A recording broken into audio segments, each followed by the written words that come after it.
The blister under Mara Vale's left heel had stopped hurting around mile 30. That should have worried her. Pain meant your body still cared about damage. When pain stopped, when everything went numb and distant, that's when people started making mistakes, started missing the wolves tracking behind, started drinking from streams that would turn your guts to water, started lying down for just a minute and never getting back up. But Mara didn't have the luxury of worry anymore. Worry was a rich person's problem.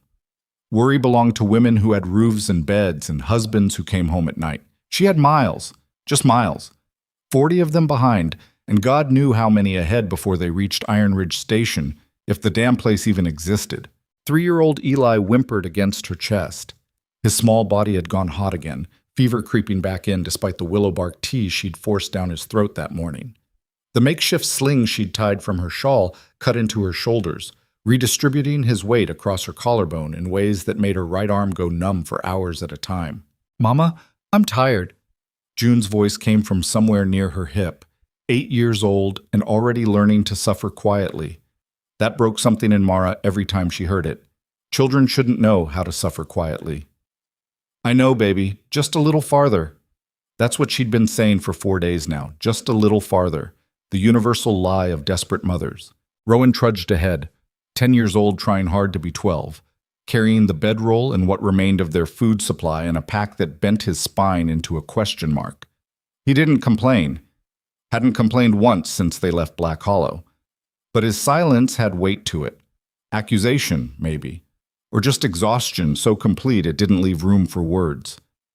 And then there was Clara, 13, walking beside Mara with her jaw set and her eyes fixed on the horizon like she was trying to burn holes through distance itself. She'd stopped talking 3 days ago, just stopped. Mara would ask her questions. Are you thirsty? Do your feet hurt? Do you need to rest? And Clara would nod or shake her head, and that was it. The girl who used to narrate her entire day, who talked to fence posts if nobody else was listening, had sealed herself up tight as a drum. That scared Mara more than the fever. More than the empty canteens, more than the long stretch of nothing ahead of them. The prairie wind cut across the grassland with nothing to stop it. No trees out here, just grass and sky and distance that made you feel like an ant crossing a dinner plate. The afternoon sun beat down with the kind of heat that made your eyes ache, but Mara knew in 3 hours that sun would drop behind the western mountains, and the temperature would plummet 20 degrees.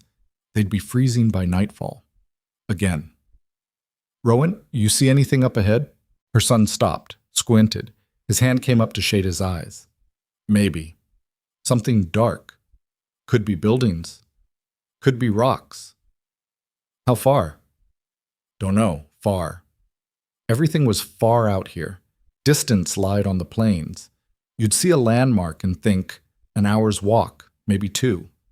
Then 4 hours later you'd still be walking and it didn't look any closer. Mara shifted Eli's weight. Her lower back screamed in protest. She ignored it. Had to. The alternative was stopping, and stopping meant dying. Simple as that. 4 months ago, none of this seemed possible. 4 months ago, she'd been somebody else entirely. A miner's wife in Black Hollow, Montana territory.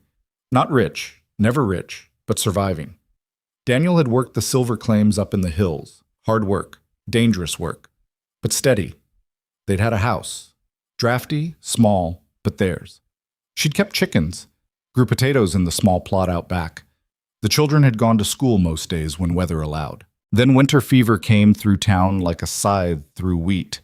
Took Daniel first, strong as an ox one day, burning up with fever the next, dead within a week.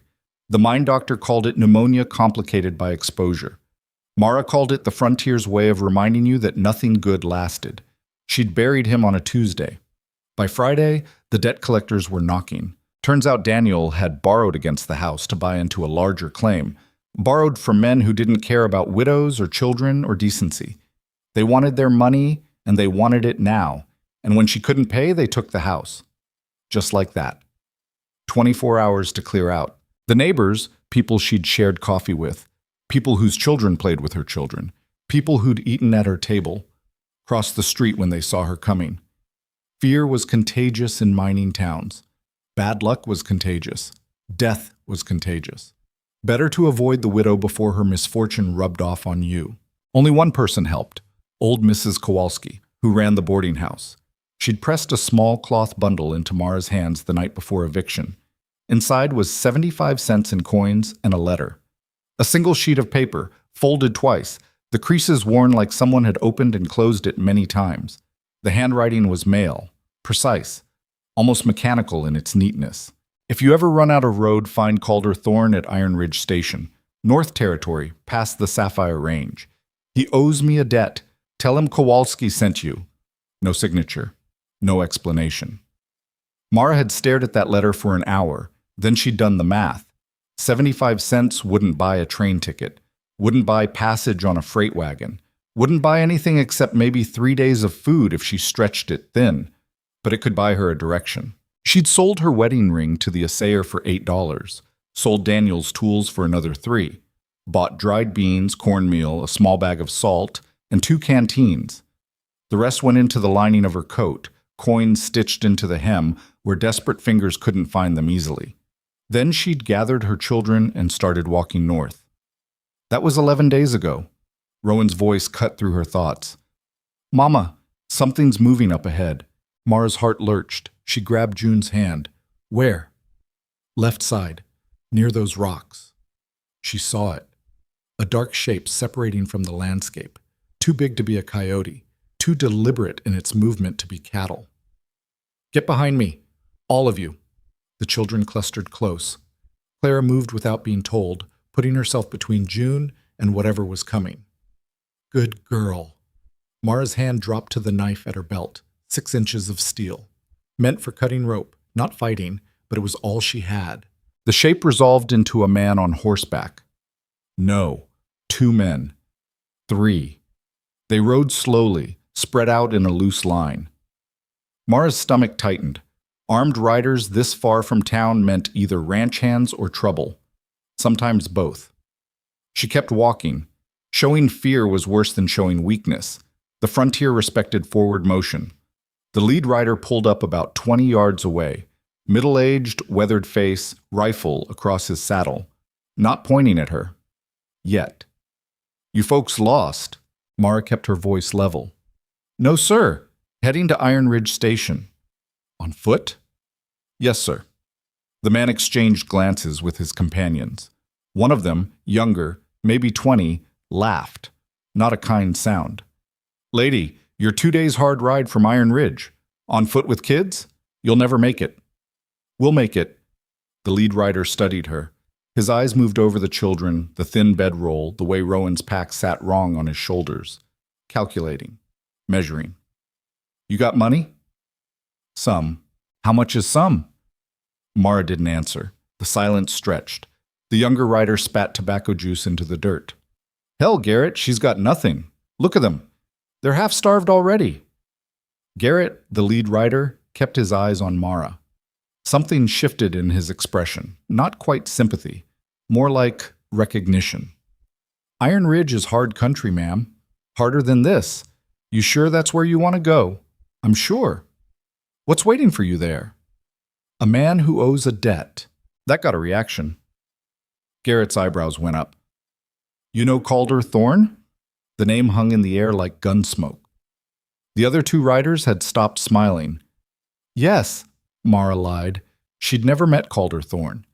Had no idea if he even existed, or if Mrs. Kowalski's letter was just the kind gesture of an old woman trying to give false hope to someone with no options left. Garrett studied her another long moment. Then he pointed north. "Follow the creek bed. It's dry, but you'll see the stones they use for markers. Stay on the path. Don't cut across the grassland even if it looks shorter. Rattlesnakes.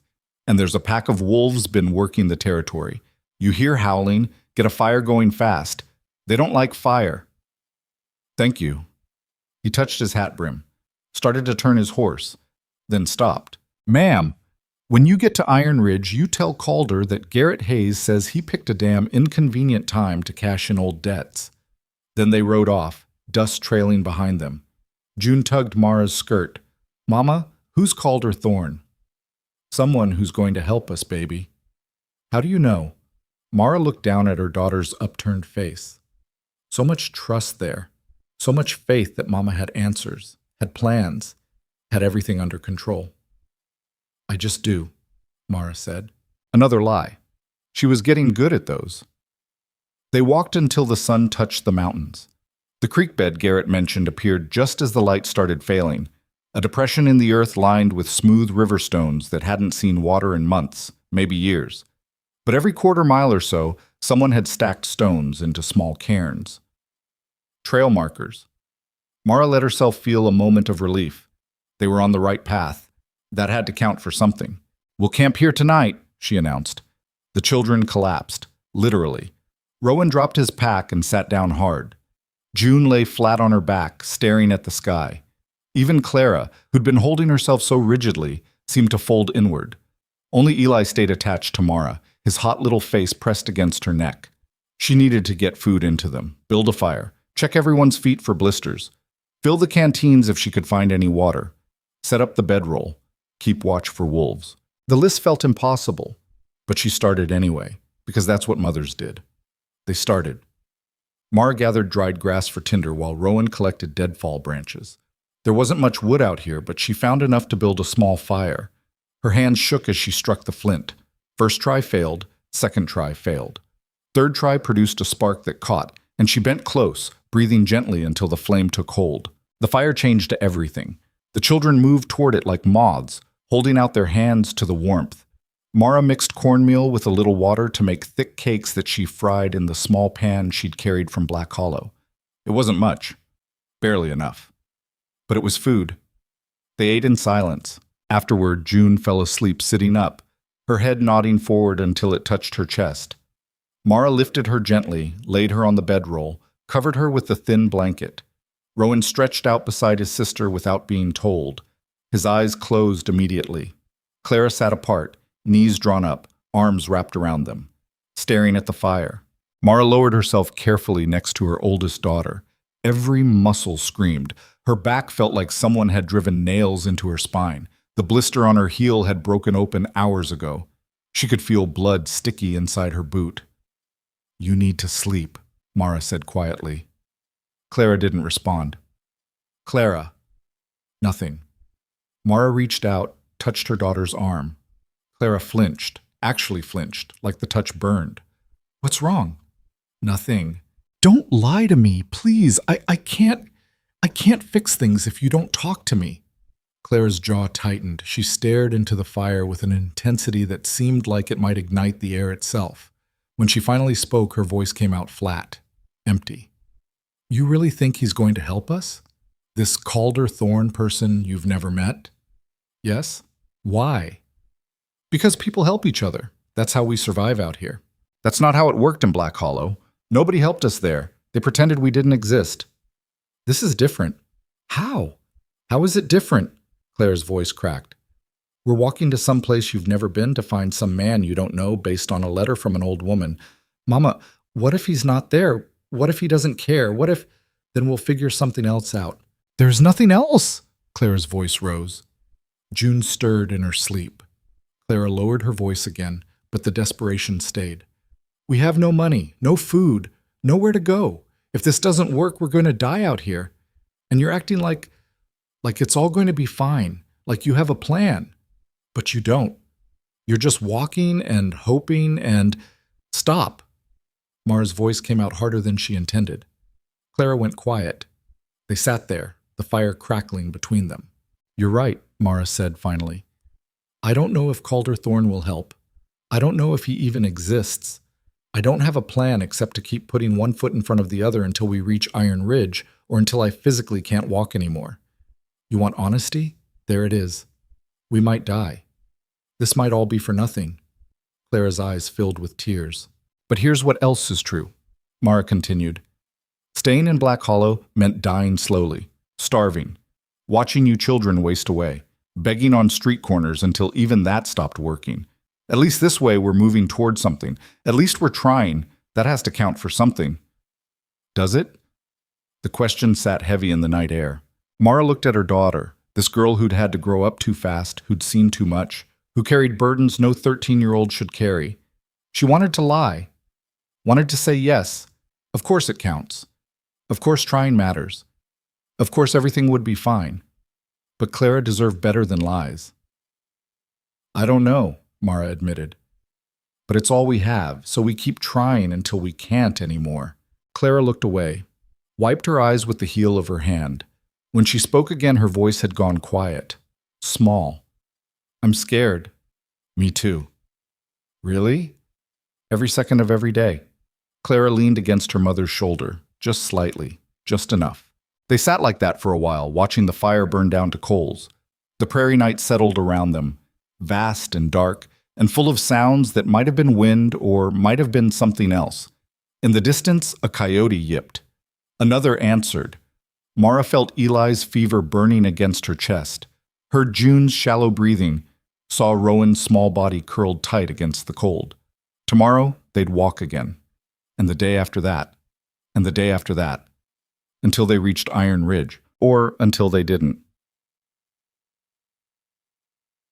They reached the edge of Iron Ridge Station 2 days later, mid-afternoon, with Eli's fever spiking and Mara's vision going gray at the edges from exhaustion and dehydration. She'd missed breakfast. Not deliberately. She just hadn't eaten because there wasn't enough food and the children needed it more. Same with lunch. Same with dinner the night before. At some point, hunger stopped being sensation and became just another background noise her body made. Like breathing, like heartbeat, like the persistent throb in her heel that had spread up her leg into her hip. The town appeared gradually. First just the water tower, tall and rust-red against the pale sky. Then buildings. Then fences. Then cattle. Hundreds of them, spread across grassland that looked like it stretched to the end of the world. June grabbed her hand. Mama, look. Iron Ridge Ranch sat beyond the town proper, occupying what looked like miles of territory. Windmills turned slowly above outbuildings. Corrals held horses. Men moved with purpose between structures. Even from a distance, you could feel the organization, the control. This wasn't some desperate settlement clinging to survival. This was a kingdom. Are we there? Rowan's voice cracked with exhaustion. Yes, baby, we're there. Mara forced herself to straighten, to walk with something resembling dignity instead of stumbling like a drunk. First impressions mattered on the frontier. Show weakness, and people would exploit it. Show strength, even false strength, and you might buy yourself enough time to figure things out. The main gate stood open. Nobody stopped them as they passed through. A few ranch hands glanced over, assessing them with the quick efficiency of people who'd learned to spot trouble fast. But nobody challenged them. The central yard was enormous. Buildings arranged in careful order. Barn, stable, bunkhouse, what looked like a main house with a porch running the full length. Smoke rose from several chimneys. The smell of cooking food hit Mara so hard she almost stumbled. When was the last time she'd smelled fresh bread? You there? You lost. The voice came from near the barn. Mara turned. A woman stood there, mid-40s maybe, wearing a work dress and an apron stained with what looked like grease and flour. Her face was weathered, but kind, or at least not unkind. Hard to tell. I'm looking for Calder Thorne, Mara said. What for? Personal business. The woman's eyebrows went up. Personal business, that's specific. Is he here? Before the woman could answer, a man emerged from the barn carrying a saddle over one shoulder. He was tall, broad across the shoulders, wearing a gray coat dusted with dirt and work. His face was weathered like leather left in the sun, deep lines around his eyes, stubble on his jaw, a scar running through his left eyebrow. Maybe 40, maybe older. Hard to tell with frontier men. But his eyes, they noticed everything immediately. The children's hollow cheeks, Mara's torn sleeves, the blood on her boot.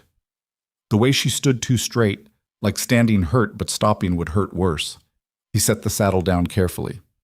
Help you? You Calder Thorne? Depends who's asking. Mara Vale. Kowalski sent me. Something shifted in his expression.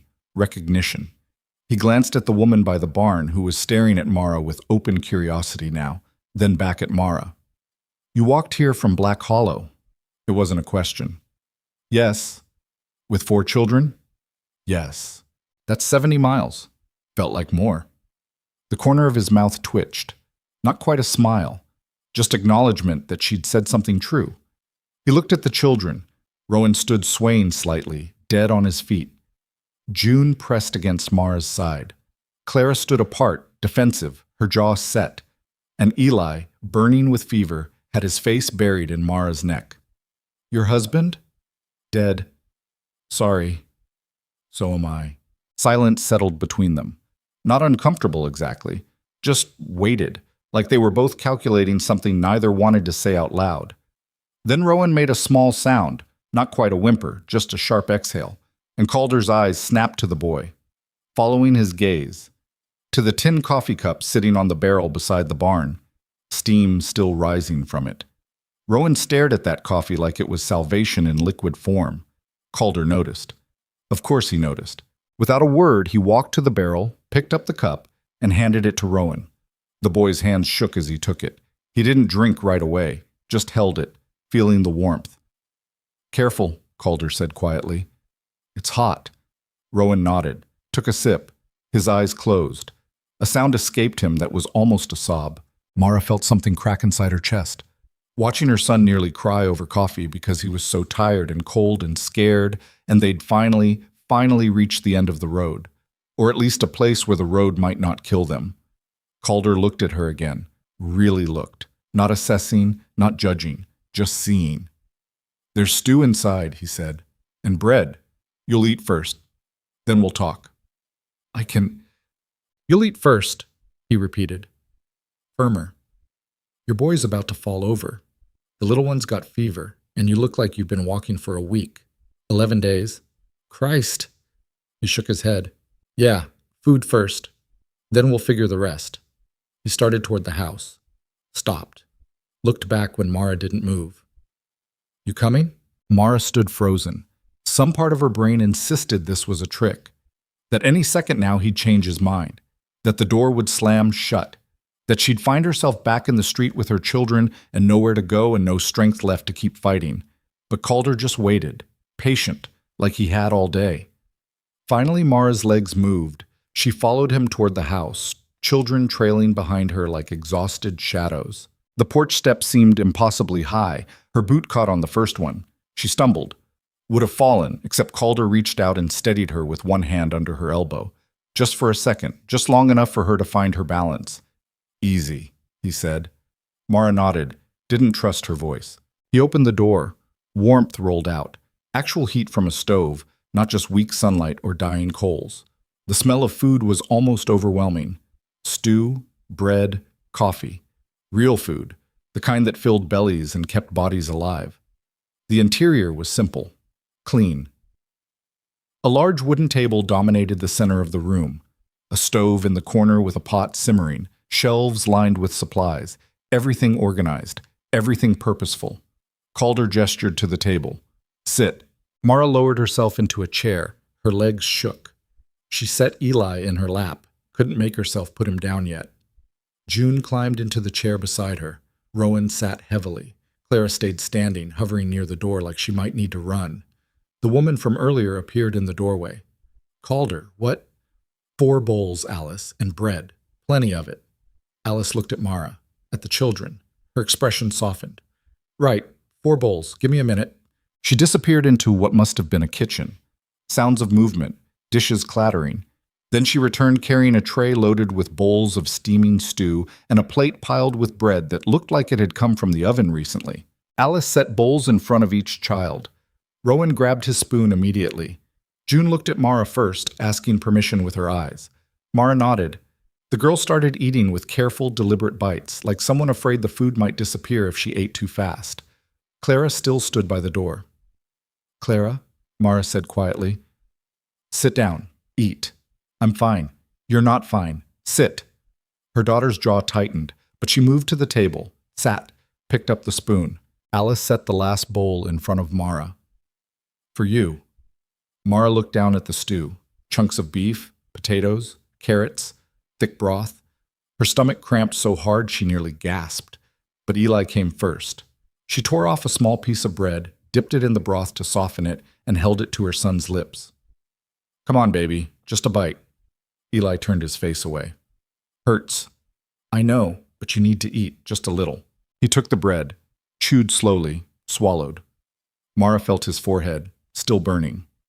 "Alice," Calder said, "we got willow bark. In the pantry. Bring it, and cool water.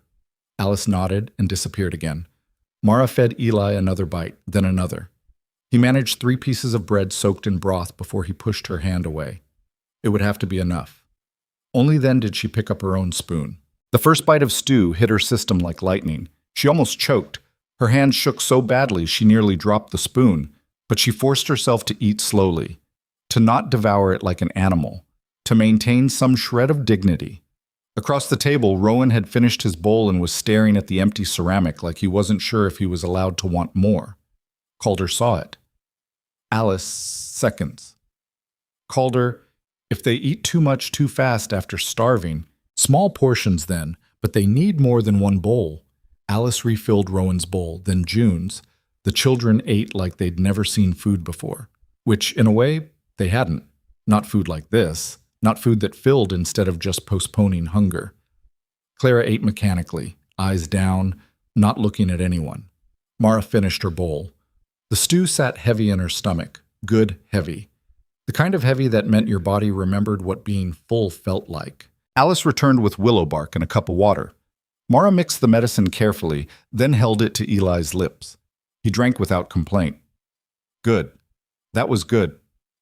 The room had gone quiet except for the sound of spoons against bowls and the crackle of the stove. Finally, Calder spoke. Your husband. How'd he die? Winter fever? He nodded. Black Hollow got hit hard this year. Yes. And after? Lost the house. Collectors took everything. Mara kept her voice flat, factual. Nobody in town would help. Kowalski gave me your name. How'd she know it? Didn't say. Just said you owed a debt and to tell you she sent me. Calder leaned back in his chair. His eyes went distant, thinking. 20 years ago, I had nothing.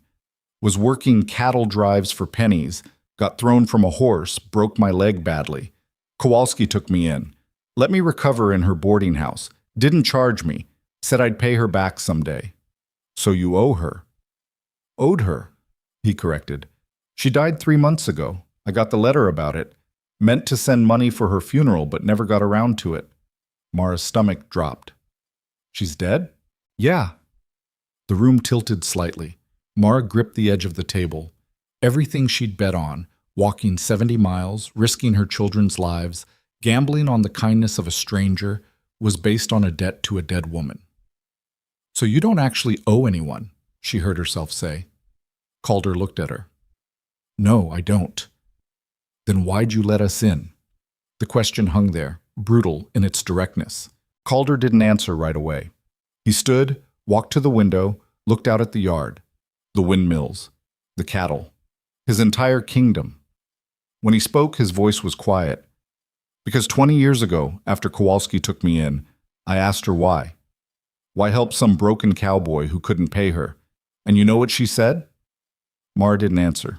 She said, because someone helped me once when I had nothing, and I swore I'd pass it forward. So yeah, I don't owe her anymore. She's dead, but I owe the principal. And walking away from a widow and 4 kids who crossed 70 miles on foot, he shook his head. That's not who I am. Silence. Then Eli coughed, a wet, rattling sound.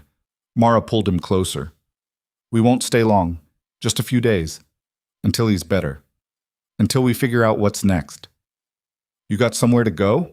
Not yet, but we'll find something. Calder turned from the window, looked at her with those eyes that saw too much. What happens if you don't? Mara lifted her chin. We will. That's not an answer. It's the only one I have. They stared at each other. 2 people who'd learned that survival meant never admitting defeat, even when defeat was standing in the room with you. Finally, Calder nodded. You can stay in the guest house. Small building, south side of the yard. There's beds, a stove. Alice will bring you blankets and whatever else you need. Tomorrow we'll talk about work. Work? You think I'm running a charity here? His voice wasn't harsh, just practical. You want to stay, you work. Everyone works on Iron Ridge, that's the rule. You got a problem with that? No, no problem. Good. He headed for the door. Stopped, looked back. Your boy. He needs a real doctor. I'll send someone to town for medicine tonight, and tomorrow Alice will take a look at everyone's feet. Walking 70 miles, you've all got blisters that could go septic if they're not treated proper. You don't have to. I know I don't have to. I'm doing it anyway. Don't argue with me, Mrs. Vale. You'll lose. Then he was gone, boots heavy on the porch steps. Alice started clearing bowls. She paused beside Mara's chair. He's a good man. Doesn't show it normal ways, but he is. I believe you. You got lucky, finding this place. Mara looked at her children. Rowan slumped over the table, exhausted. June already asleep in her chair. Clara still stiff and defensive. Eli burning with fever against her chest. Lucky. Was that what this was? It didn't feel like luck. It felt like she'd gambled everything on a letter and a dead woman's promise, and by some miracle the universe had decided not to kill them. This time. But she'd take it. Whatever this was, charity, principle, luck, she'd take it. Because the alternative was walking back into the wilderness. And she'd seen enough wilderness to last a lifetime. Bites. The guest house was small but clean. 2 rooms, 4 beds, a stove that actually worked, windows with glass that wasn't cracked, a door that closed and locked from the inside. Luxury. Absolute luxury. Mara laid Eli in one of the beds, covered him with the blanket Alice had provided. His fever still burned, but the willow bark seemed to be helping. His breathing came easier. June crawled into the second bed without being told, asleep within seconds. Rowan collapsed on the third bed, didn't even take his boots off. Clara stood in the middle of the room, arms wrapped around herself. You should sleep, Mara said. I'm not tired. Clara, I said I'm not tired. She was lying. Mara could see the exhaustion hanging on her daughter like a physical weight, but pushing wouldn't help. Not now. Okay, Mara said. Then help me check everyone's feet. They worked in silence. Rowan's feet were bad. Blisters on both heels, one infected. June's weren't much better. Clara's were terrible. She'd been walking on raw skin for days and hadn't said a word. Why didn't you tell me? Mara asked, wrapping clean cloth around her daughter's feet. Clara stared at the wall. Wouldn't have changed anything. I could have helped. How? We had to keep walking regardless. She was right, and that truth sat heavy in the space between them. Mara finished the bandaging, looked at her daughter. Really looked. Clara had lost weight. Her collarbones stood out sharp beneath her dress. Her face looked older, harder. 13 years old and carrying the weight of someone twice her age. I'm sorry, Mara said quietly. Clara's eyes finally met hers. For what? For this. All of it. For your father dying. For losing the house. For making you walk 70 miles through territory that could have killed us. For not having a better plan. For... Stop. Mara stopped. Clara's face had gone tight. You did what you had to do. What else were you supposed to do? Stay in Black Hollow and starve? Let us die? No, but then stop apologizing. It's done. We're here. We're alive. That's better than the alternative. The words were harsh. Adult. Too adult for a 13-year-old. But they were also true. Mara reached out, pulled Clara into a hug. Her daughter stayed stiff for a moment, then folded into her mother's arms. They stayed like that for a long time, holding each other in the semi-darkness while the other children slept, and somewhere outside windmills turned and cattle moved and Iron Ridge Ranch breathed its steady, relentless rhythm. Finally, Clara pulled back. I'm going to sleep now. Okay. She climbed into the fourth bed, turned her face to the wall. Mara sat in the single chair, listening to her children breathe. In, out, in, out. The sound of survival. Through the window, she could see lights across the yard, the main house, the barn. Other buildings she didn't have names for yet. All of it organized, all of it purposeful. A working operation that had no room for dead weight.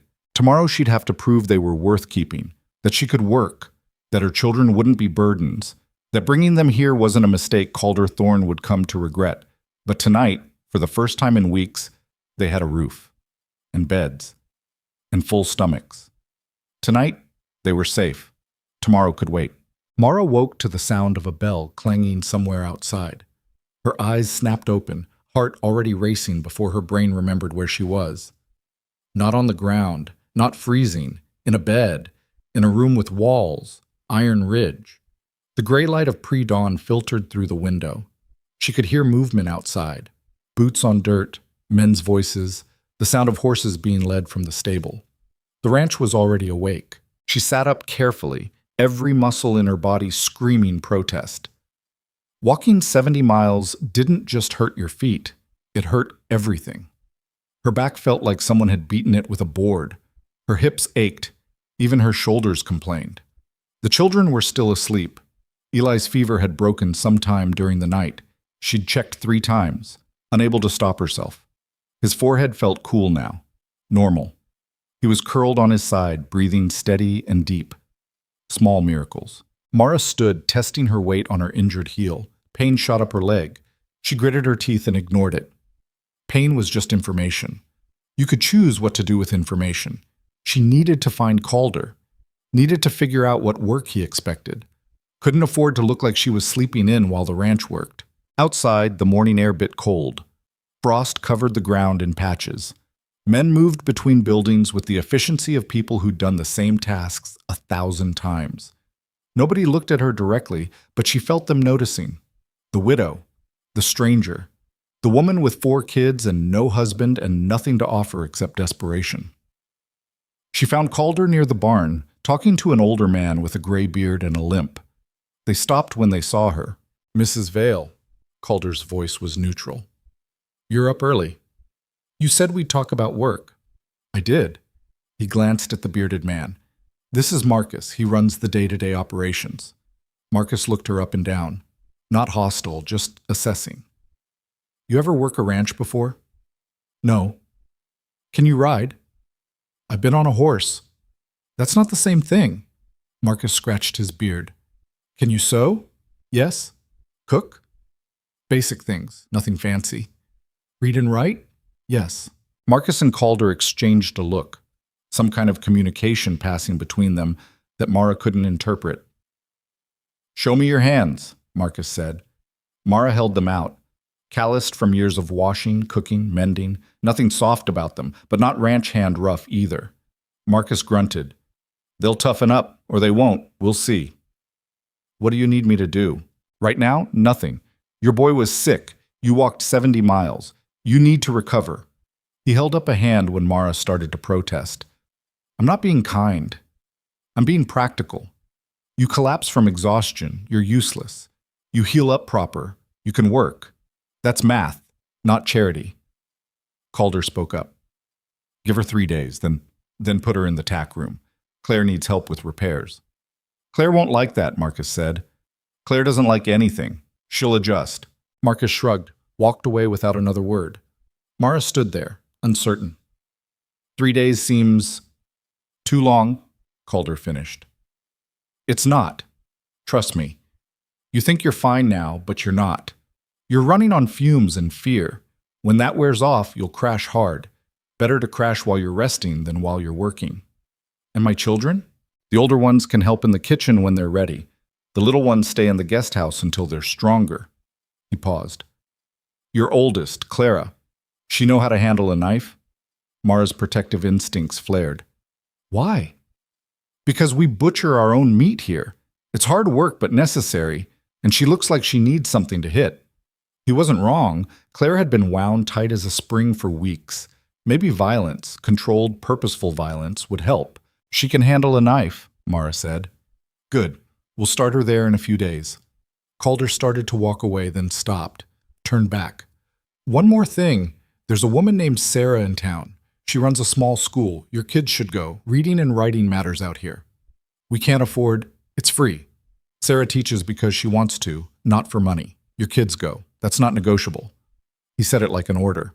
But the intent behind it wasn't cruel, just firm. Mara nodded. "Thank you." "Don't thank me yet. You haven't started working." Then he was gone, striding toward the corrals where men were saddling horses. Mara stood alone in the yard, watching the ranch move around her. This place operated like a clock, every piece doing its job, everything synchronized. And now she and her children were supposed to fit into that mechanism. Supposed to prove they were gears, not grit. The pressure of it sat heavy on her chest. Behind her, the guest house door opened. Rowan stepped out, blinking in the early light. His hair stuck up in odd directions. He looked young, vulnerable, 10 years old again instead of the exhausted near adult he'd been forced to become. Mama, where are we? Iron Ridge, remember? He nodded slowly, like the memories were surfacing through fog. Are we staying? For now. For how long? I don't know yet. Rowan looked around the yard, at the horses, the cattle in distant fields, the men working. His expression shifted, something between wonder and fear. It's big, he said quietly. Yes. What if we mess up? What if they don't want us here? Mara turned to face her son, put her hands on his shoulders. Then we'll figure something else out. But we're not going to mess up. We're going to work hard and be useful and earn our place here, understand? Rowan nodded, but his eyes held doubt. She knew that look, had seen it in the mirror enough times. The look of someone who'd learned that safety was temporary and homes could vanish, and the only thing you could count on was yourself. Come on, she said. Let's get you breakfast. The next 3 days passed in a strange haze of recovery. Mara wanted to work immediately. Every instinct screamed at her to prove her value, to justify their presence. But her body had other ideas. On the second day, she tried to walk to the barn and made it halfway before her legs simply stopped cooperating. She collapsed right there in the dirt, vision swimming. Alice found her, helped her back to the guest house without judgment or commentary, just practical assistance.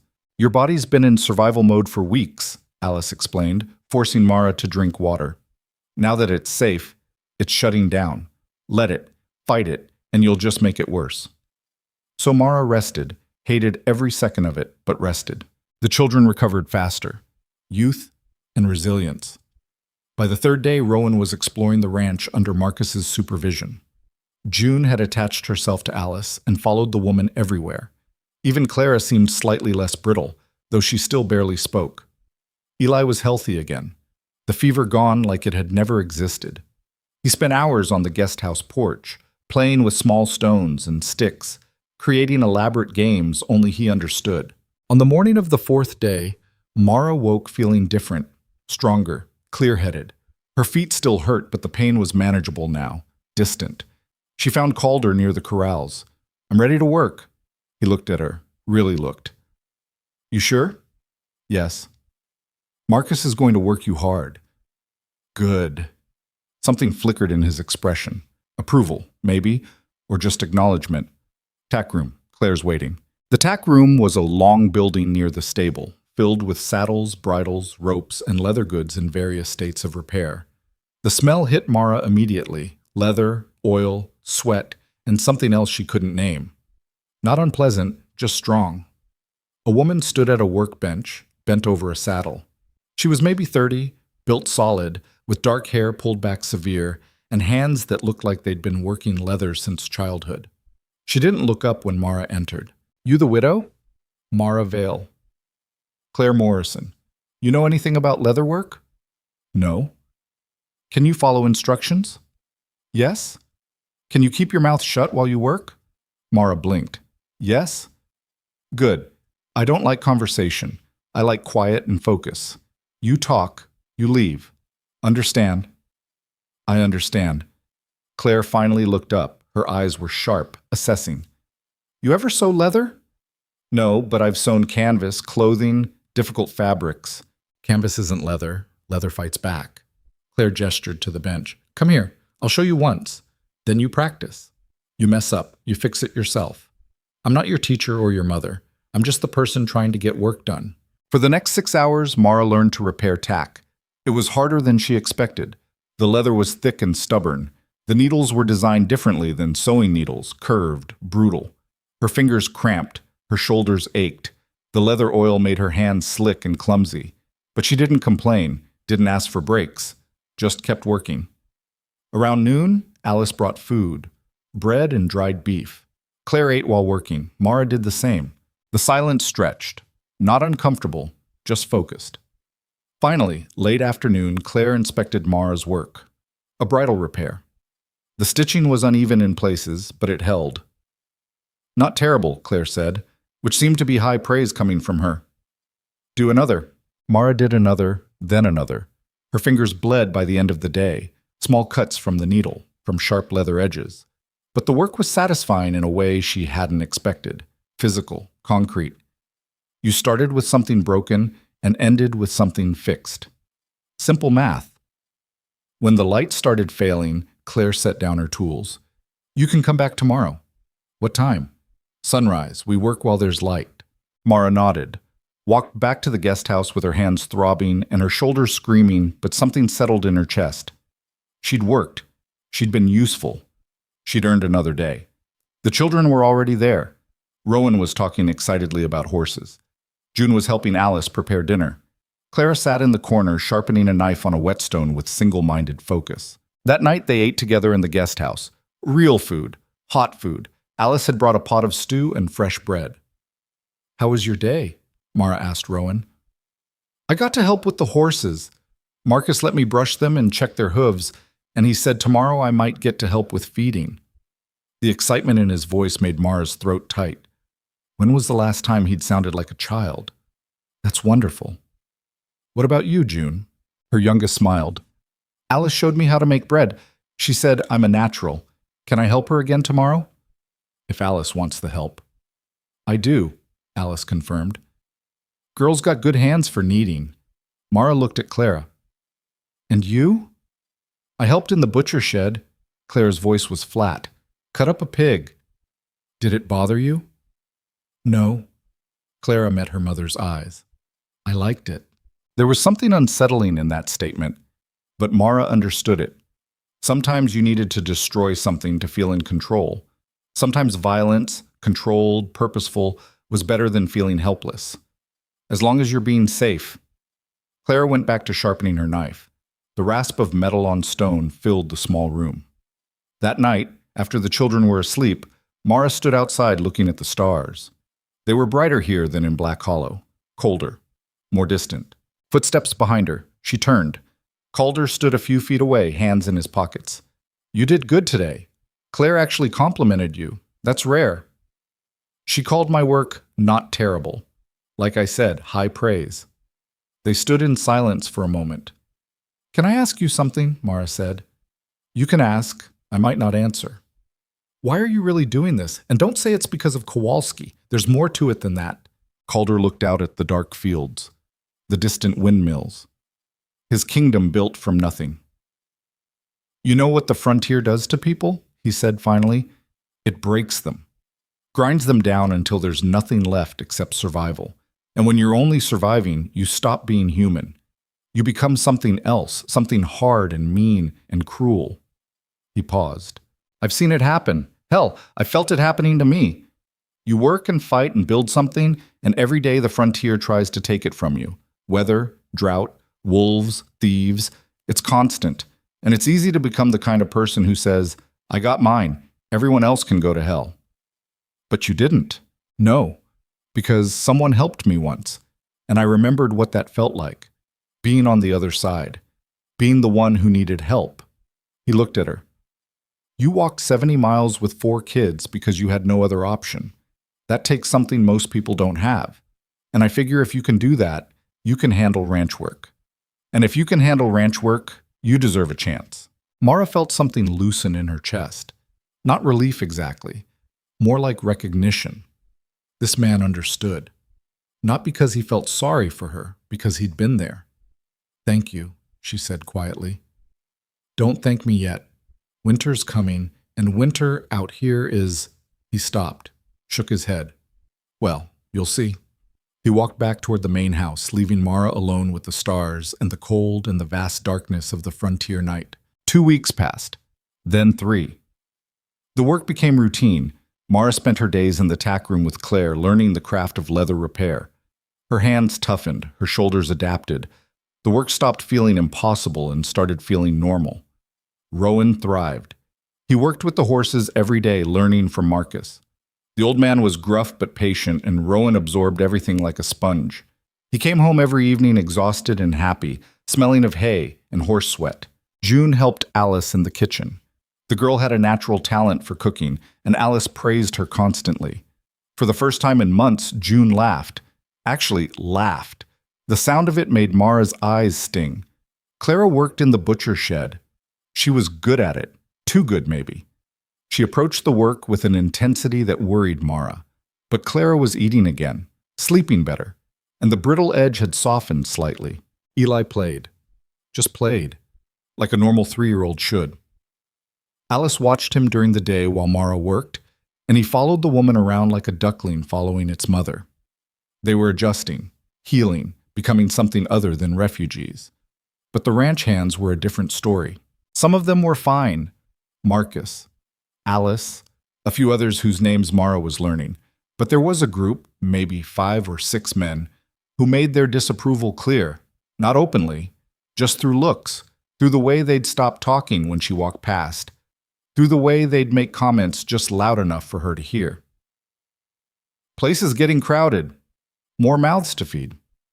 Calder's getting soft in his old age. Mara ignored it. She had heard worse in Black Hollow. Words couldn't hurt you if you didn't let them in. But then things escalated. It started small. Tools going missing from the tack room. Claire blamed Mara at first, until the same thing happened when Mara wasn't there. Then it was the guest house. Someone broke the window. Nobody saw who. Nobody admitted anything. Marcus fixed the window without comment, but his jaw was tight, angry. "You having problems with anyone?" he asked Mara. "No more than expected." "That's not an answer. I don't know who it is, and I don't have proof." "You got suspicions?" "Nothing I can prove." Marcus studied her. "You're tougher than you look." "I've had practice." He grunted, walked away. The next incident was worse. Mara returned to the guest house one evening to find their few possessions dumped in the yard. Clothes in the dirt, the children's things scattered, and painted on the door in crude letters, "Go home." The children stood frozen, staring, Claire's hands clenched into fists. Rowan looked like he might cry. June grabbed Mara's hand, squeezing tight. Mara felt rage flood through her, hot and clean and dangerous, but she forced it down, forced herself to think instead of react. "Pick up your things," she said calmly. "Fold them. Put them back inside." "Mama," Clara started. "Just do it, please." They worked in silence, gathering their belongings. Mara scrubbed the paint off the door with a rag and water. It didn't all come off. The words remained faintly visible. A scar. That night, Calder showed up at their door. He stood on the porch, looking at the faint paint marks. His expression was unreadable. "Who did it?" His voice was quiet. Dangerous quiet. "I don't know." "Guess." "I don't know," Mara repeated. "And even if I did, I wouldn't tell you." His eyes narrowed. "Why not?" "Because I need to handle this myself.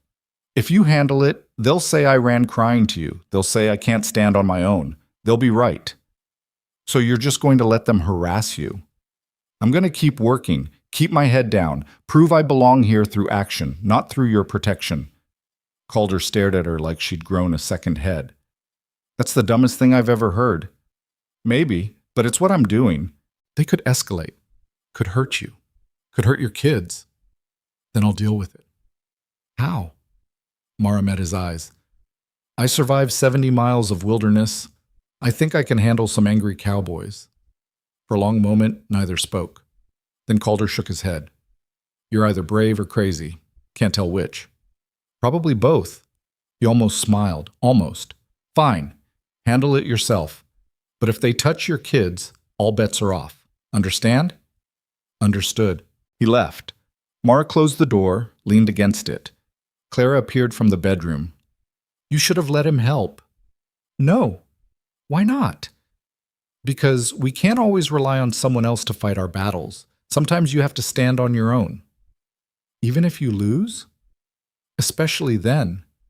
Clara looked at her mother with something like respect, or maybe confusion, hard to tell.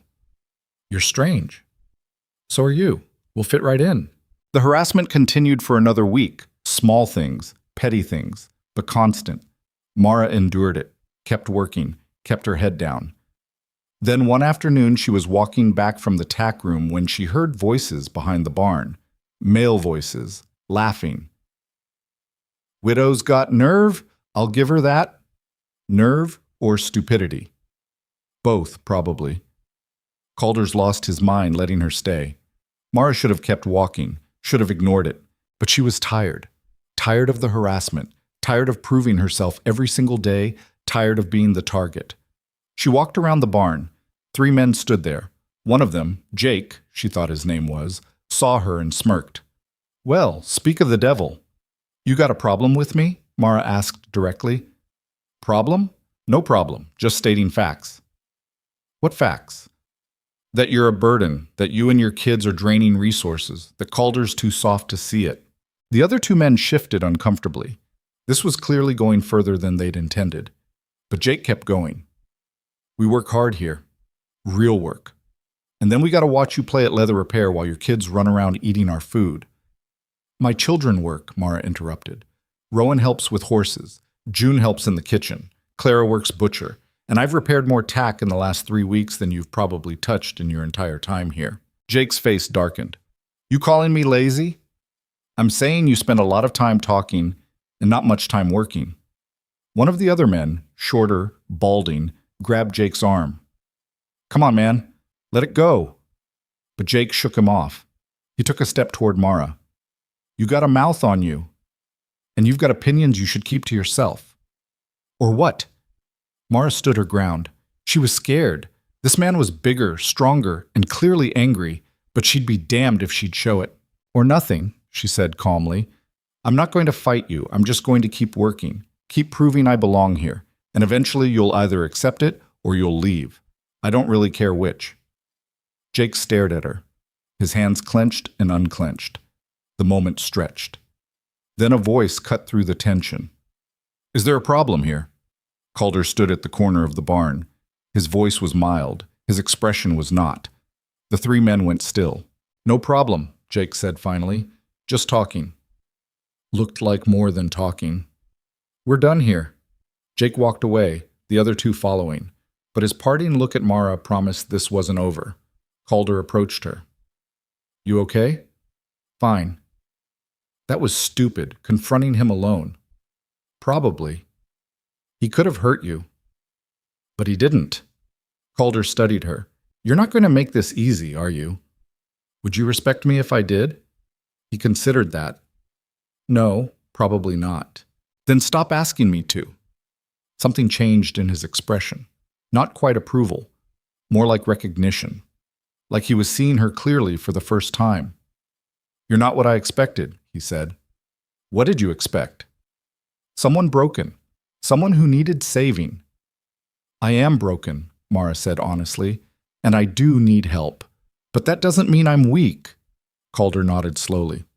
"No, it doesn't." He walked away, leaving Mara alone behind the barn with her heart still pounding and her hands shaking slightly from adrenaline. That night, she couldn't sleep, kept replaying the confrontation in her head, analyzing what she'd said, what she should have said, whether she'd made things better or worse. Around midnight, she gave up on sleep and went outside. The ranch was quiet, just wind and distant cattle sounds. The stars overhead were brilliant. She walked to the corrals, leaned against the fence. The horses moved in the darkness like shadows. Footsteps behind her. She turned, expecting Calder, but it was Marcus. The old man leaned against the fence beside her. Didn't speak for a long time. Finally, "You handled Jake well today." "You heard about that?" "Everyone heard about it. Ranch is small. Word travels." Mara sighed. "Did I make it worse? Maybe. Maybe not. Hard to say." Marcus pulled out a pipe, packed it with tobacco. Lit it. The smell was strong but not unpleasant. "Men like Jake, they need someone to blame. For everything. Weather's bad, it's someone's fault. Horse goes lame, someone's to blame. Life's hard, and instead of accepting that, they look for a target. And I'm the target. You're convenient. Widow, stranger. Brought kids. Easy to blame." "So what do I do?" Marcus puffed his pipe. "You keep doing what you're doing. Work hard. Don't complain. Eventually they'll get bored and find something else to be angry about. Or they'll leave.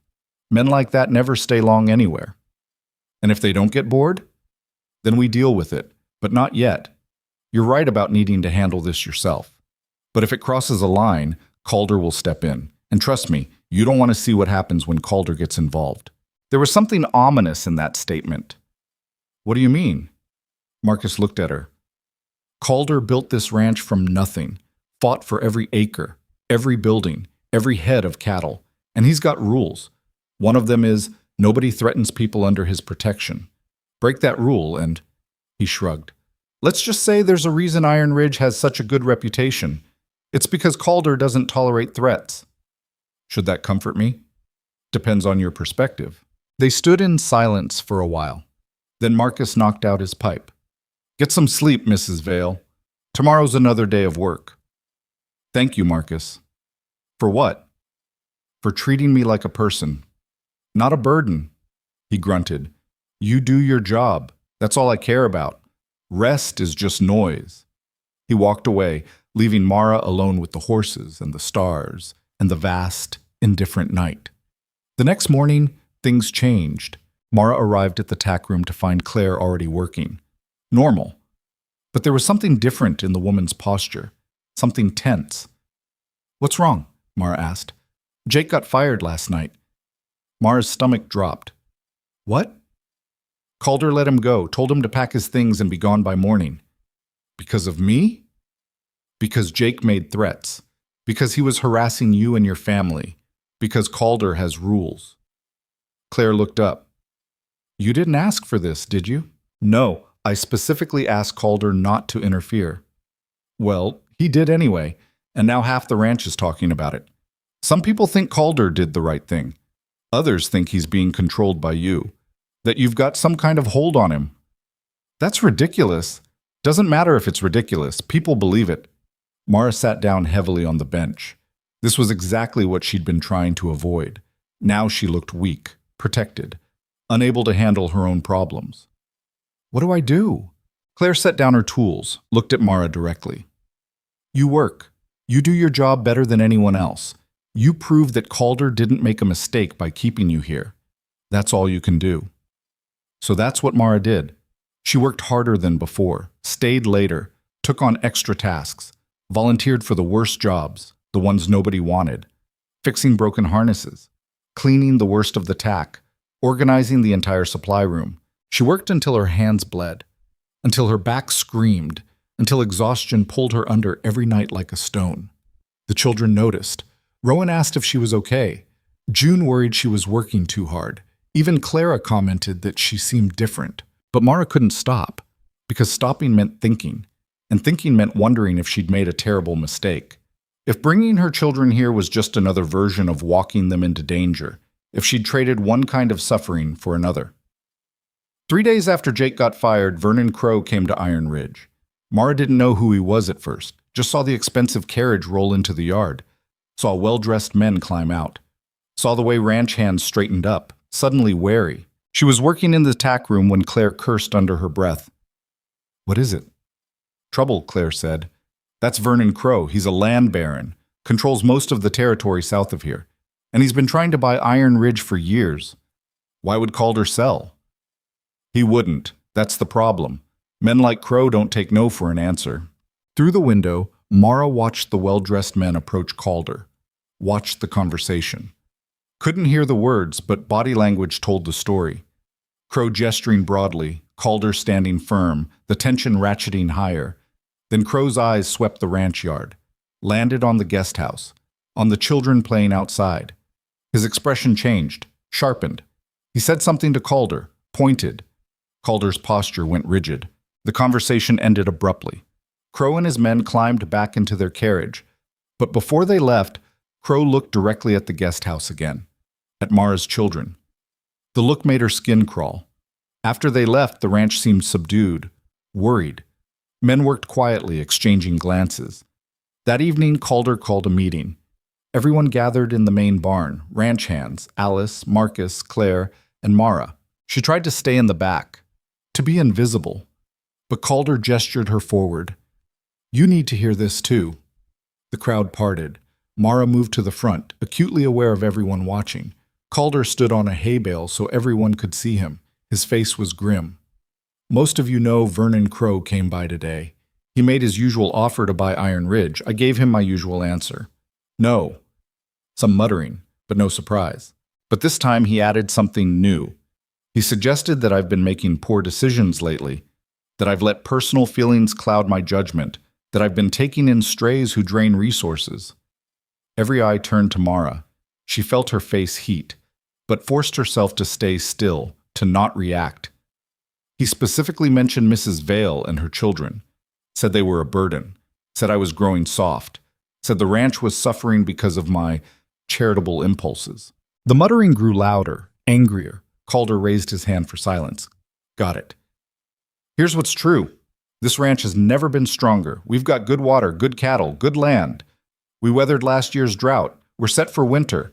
And yes, Mrs. Vale and her children are here. But they work, they contribute, and they're not going anywhere. He paused. Let that sink in. Now Crow thinks he can pressure me by attacking people under my protection. He thinks he can force me to sell by making life difficult. He's wrong. But I need to know, is everyone here with me? Or do some of you agree with Crow that we should cut loose anyone who's not strictly necessary? Because if that's how you feel, you should leave now. I won't hold it against you. Silence. Long, heavy silence. Then Marcus stepped forward. I'm with you, boss. Always have been.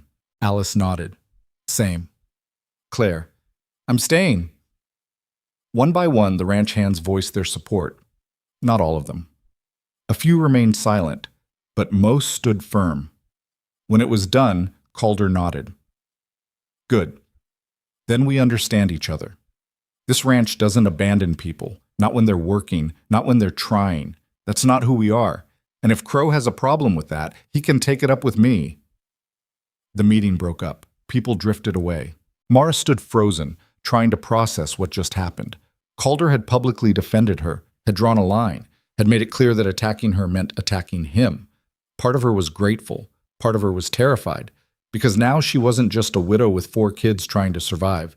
She was the flashpoint, the reason for conflict, the excuse Vernon Crow would use to escalate whatever game he was playing. She'd become exactly what she'd feared, a burden, a liability, a problem. That night, Mara couldn't eat. The food Alice brought sat untouched on the table while her children ate in silence, sensing her mood. Even Eli was quiet, pushing his beans around his plate without his usual chatter. Clara broke the silence first. What happened at the meeting? Mara looked at her daughter, 13 years old and too perceptive for her own good. Nothing you need to worry about. That's not an answer. It's the only one you're getting tonight. Clara's jaw tightened, but she didn't push. Just went back to her food with that controlled fury she carried like a second skin. After dinner, after the children were in bed, Mara sat outside in the cold dark. Her hands shook. Not from cold, from the weight of understanding what she'd done by coming here. She'd thought she was saving her children. Instead, she might have dragged them into a different kind of danger. Footsteps on the gravel. She didn't turn around. You're thinking too loud. Marcus's voice. The old man lowered himself onto the porch step beside her with a grunt. Can hear it from the barn. I've made things worse. Maybe, maybe not. Crow came here because of me. Because I gave him ammunition against Calder. Marcus pulled out his pipe. Didn't light it, just held it. Crow's been looking for ammunition for years. If it wasn't you, it'd be something else. A bad deal. A sick cow. A broken fence. Men like that, they don't need real reasons. They just need excuses. That doesn't make me feel better. Wasn't trying to make you feel better.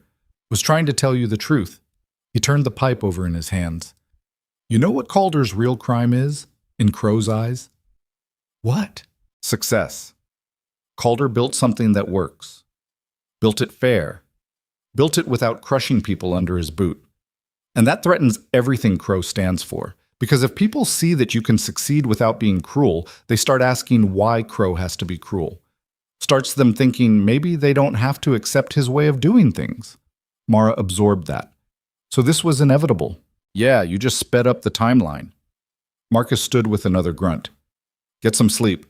Things are going to get complicated. How complicated? Don't know yet. But Crow doesn't make threats he doesn't plan to follow through on. He walked away, leaving Mara alone with those words sitting heavy in her chest. The next morning started normal. Too normal. Like the calm before a storm that hasn't broken yet, but you can feel it coming in the way animals go quiet and the air gets thick. Mara worked in the tack room, Claire was even quieter than usual, which was saying something. Every sound from outside made them both tense. Waiting. Around noon, a rider came in hard and fast. Mara heard the shouting before she saw anything. She and Claire rushed outside. The rider was one of the ranch hands who'd been checking the northern fence line. His horse was lathered with sweat. The man's face was pale. "Calder!" he shouted. "We got problems!" Calder emerged from the stable. "What problems?" "Cattle. At least 50 head. Dead. Poisoned, looks like. Near the north water source." The yard went silent. 50 head of cattle was serious money. But more than that, poisoning meant someone had deliberately come onto Iron Ridge property and committed an act of war. Marcus appeared beside Calder. "You sure it was poison?" "Foam around their mouths. Same pattern. All near the same water source. Yeah, I'm sure." Calder's expression went cold. Not angry cold. Calculating cold. "Anyone see who did it?" "No, but there's tracks, horses, maybe 6 or 7 riders. Came in from the east, hit the cattle, rode back out." "East, that's Crow's territory." "Yes, sir." Calder stood still for a moment. Everyone waited. Then he turned to Marcus. "Get 5 men. Good riders. We're going to track those horses and see where they lead." "Calder," Marcus started, "I know what you're going to say. Don't care. Someone just killed 50 head of my cattle. I'm not letting that slide." "What if it's a trap? What if Crow wants you to come after him?" "Then I'll spring the trap and deal with it." Calder's voice was flat, final. "Get the men." Marcus hesitated, then nodded, started calling names. Mara watched this unfold with growing dread. This was escalating too fast, and somehow she knew with absolute certainty that this was about her. Crow had come to the ranch, seen her and the children, and decided to use them as leverage. The cattle were just the opening move. She stepped forward before she could stop herself. "Wait." Everyone turned to look at her. Calder's eyes narrowed. "Mrs. Vale, not now. This is because of me. Because of what Crow said yesterday. He's trying to provoke you into doing something rash. I know that. Then don't give him what he wants. What would you have me do? Let him kill my cattle without consequences? I'm saying there are consequences, and then there's walking into an ambush. Marcus is right. This could be a trap." Calder took a step toward her. His voice dropped low. "Dangerous. I appreciate your concern, but this is ranch business. My business, not yours." The words stung. A reminder that despite everything, she was still an outsider. Still someone here on borrowed time and borrowed charity. Mara stepped back, nodded once. "You're right. I'm sorry." She turned and walked back to the tack room, feeling every eye on her, feeling the weight of her own presumption. Who was she to tell Calder how to run his ranch, to handle his problems? Inside the tack room, Claire was already back at work. She didn't look up. "That was brave," Claire said quietly. "Or stupid. Hard to tell which." "Definitely stupid." "Maybe. But you weren't wrong. This feels like a setup. Doesn't matter if I was wrong or right. It's not my place to pee." "Why not?" Claire looked up now, her sharp eyes fixed on Mara. "You live here. Your kids live here. Something happens to Calder, something happens to this ranch. You think you'll be fine? You're involved whether you want to be or not." Mara sat down heavily. "I don't want to be involved. I just want to work and keep my children safe and not be the reason everything falls apart." "Too late for that. You're already the reason. Might as well own it." Before Mara could respond, they heard horses leaving. She moved to the window, watched Calder and 5 men ride out of the yard, heading north. Marcus stayed behind, which was something. At least someone with sense was still here. The rest of the day crawled. Mara tried to work but couldn't focus. Every sound made her jump. Every movement outside drew her attention. When Clara came to the tack room at her usual time, she looked different, harder. She was wearing different clothes, practical work clothes, but beneath them Mara could see the outline of something at her belt. "Are you carrying a knife?" "3 of them." "Clara, don't." Her daughter's voice was sharp. "Don't tell me to stay out of this. Don't tell me to hide. If something happens, I'm not going to be helpless. None of us are." Mara wanted to argue, wanted to tell her daughter that children shouldn't have to prepare for violence. But what came out was, "Where did you get 3 knives?" The butcher shed has plenty, nobody tracks them. Clara met her mother's eyes. I gave one to Rowan too, taught him how to hold it properly. June's too young, but I've been watching her, making sure I know where she is at all times. Mara felt something crack inside her chest. Her children were preparing for war. 13 and 10 years old, and they were arming themselves because they'd learned the world was dangerous and safety was an illusion. This isn't the life I wanted for you, Mara said quietly. I know, but it's the life we have. Clara's expression softened slightly. I'm not mad at you, Mama. I'm done being scared, done feeling helpless. If people want to come after us, fine, but I'm not going to make it easy for them. There was a strength in her daughter that both terrified and amazed Mara. Clara had been forced to grow up too fast, had seen too much, but she hadn't broken, hadn't given up. She'd hardened into something fierce and capable. Just promise me you won't do anything reckless, Mara said. I promise I'll do what's necessary. That's the best I can give you. It would have to be enough. Evening came. Calder and his men didn't return. Marcus paced the yard, worry carved into his weathered face. Alice brought food to the guest house, but barely spoke. The entire ranch felt like it was holding its breath. Mara put the children to bed early. Eli went down without complaint, exhausted from playing all day. June was more resistant, sensing the tension. Clara flat out refused. I'm staying up, she said, in case something happens. Clara, Mama, I'm staying up. You can argue with me or you can accept it. Your choice. Mara looked at her daughter's set jaw, her crossed arms, the knife visible now at her belt. She was 13. She should be worrying about school and friends and childish things. Instead, she was standing guard like a soldier. Fine, but you stay inside, understood? Understood. Mara went outside to wait with Marcus. They sat on the porch of the main house, watching the darkness swallow the prairie. Somewhere out there, Calder and his men were tracking whoever had poisoned the cattle, or they were riding into an ambush, or they were already dead. How long have you worked for Calder? Mara asked, needing to fill the silence. 15 years, give or take. What was he like? When you first met him? Marcus considered the question. Angry. Focused. He'd lost everything a few years before. His family's ranch had been taken by men like Crow, legal tricks, debts, the kind of theft that happens with paperwork instead of guns. What happened to his family? Father drank himself to death. Mother died of grief, basically. Calder's brother tried to fight back, got killed for it. Marcus pulled out his pipe, lit it this time.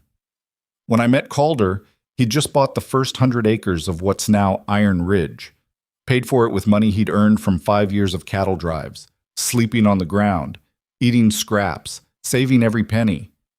He built this from nothing. Yeah, and he did it by being smarter and tougher than everyone else, by refusing to compromise on certain things. Fair treatment, honest wages, respect. Marcus puffed his pipe.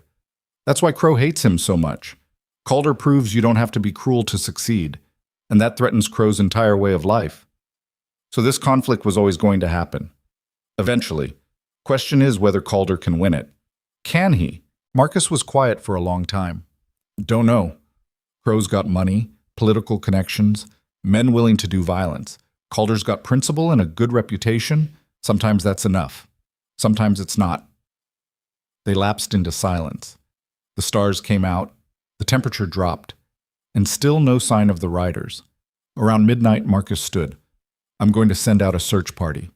Give them another hour, Mara said. Why?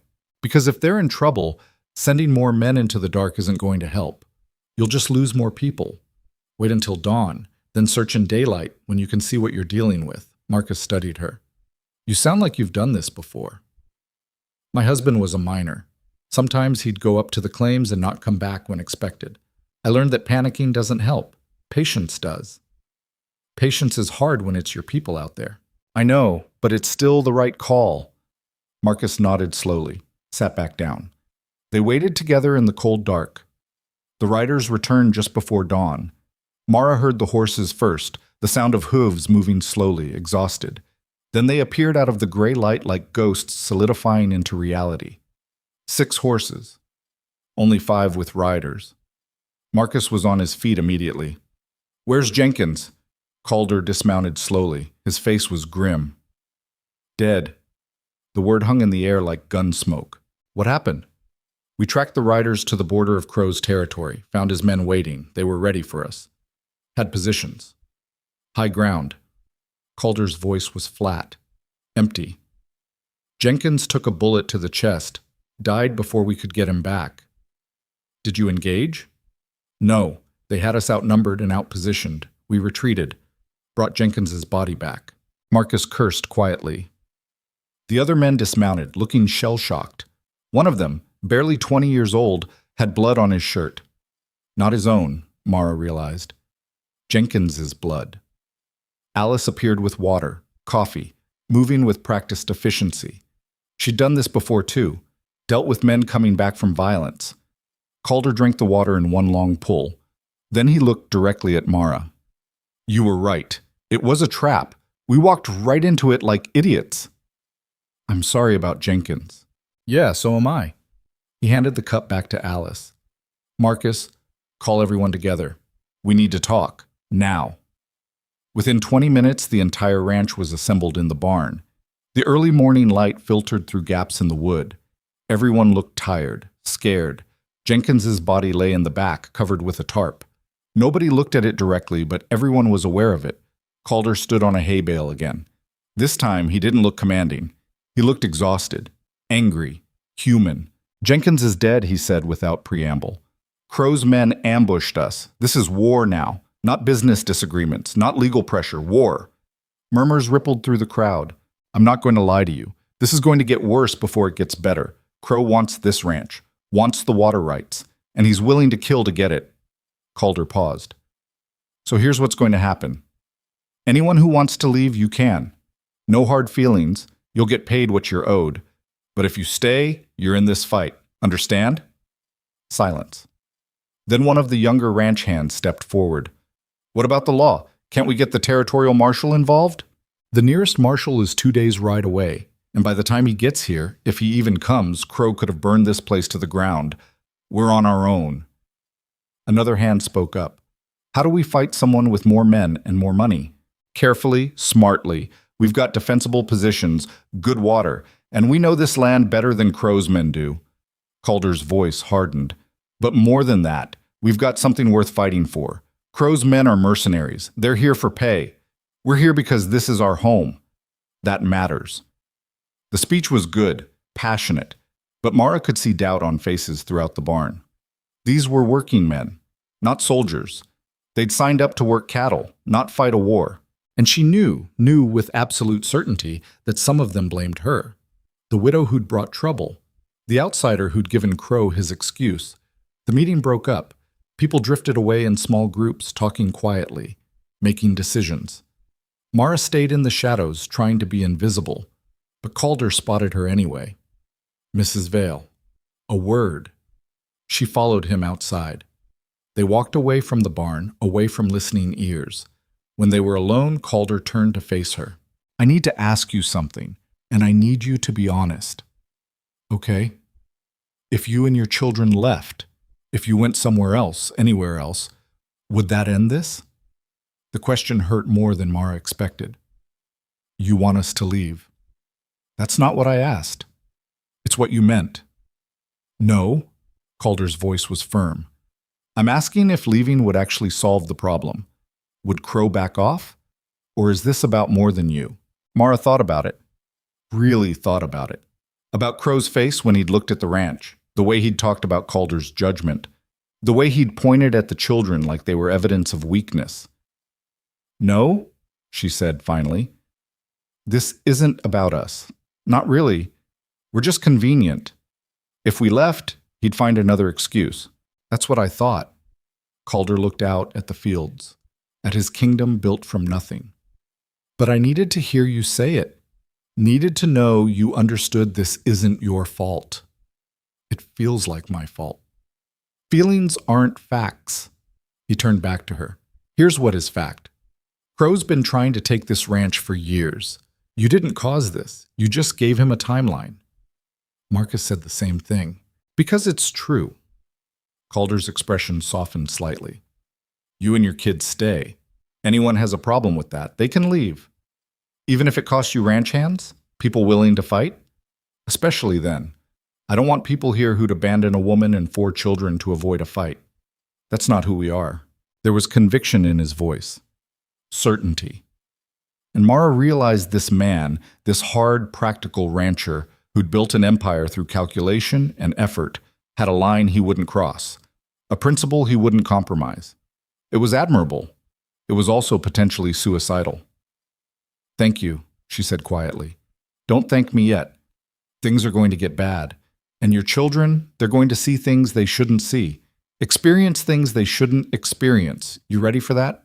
Mara thought about Clara with her knives, Rowan learning to shoot, June's laughter fading, Eli's innocence slowly being stripped away. "I don't think I have a choice." "There's always a choice. It's just that sometimes all the choices are bad." He walked away, leaving Mara standing alone in the early morning light with those words echoing in her head. The next week was tense. Nothing happened, which somehow made it worse. Everyone waited, worked, watched the horizon for signs of trouble. Calder posted guards. Day and night. Men took shifts watching the approaches to the ranch. The cattle were moved closer to the main compound. Supplies were inventoried. Weapons were checked and cleaned. The ranch transformed from a working operation into something that looked more like a military camp.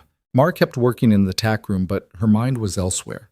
She found herself constantly checking on the children, making sure she knew where they were, what they were doing, who they were with. Clara noticed, "You're hovering. I'm being careful. You're being paranoid. Can you blame me?" Clara was silent for a moment. Then, "No, I guess not." They were in the guest house. Evening. The children were supposed to be getting ready for bed, but nobody seemed interested in sleep. Even Eli was restless, playing with his wooden blocks but without his usual enthusiasm. Rowan sat by the window watching the darkness. He'd been doing that every night, standing guard like a miniature soldier. "Rowan, come away from the window," Mara said. "Someone needs to watch." "The ranch hands are watching. That's their job." "What if they miss something?" Mara went to her son, knelt beside him. "What's wrong? And don't say nothing. I can see something's bothering you." Rowan was quiet for a long time. Then, "That man, Jenkins. He died because of the fighting, because of Crow." "Yes." "Could we die too? Could Crow's men come here?"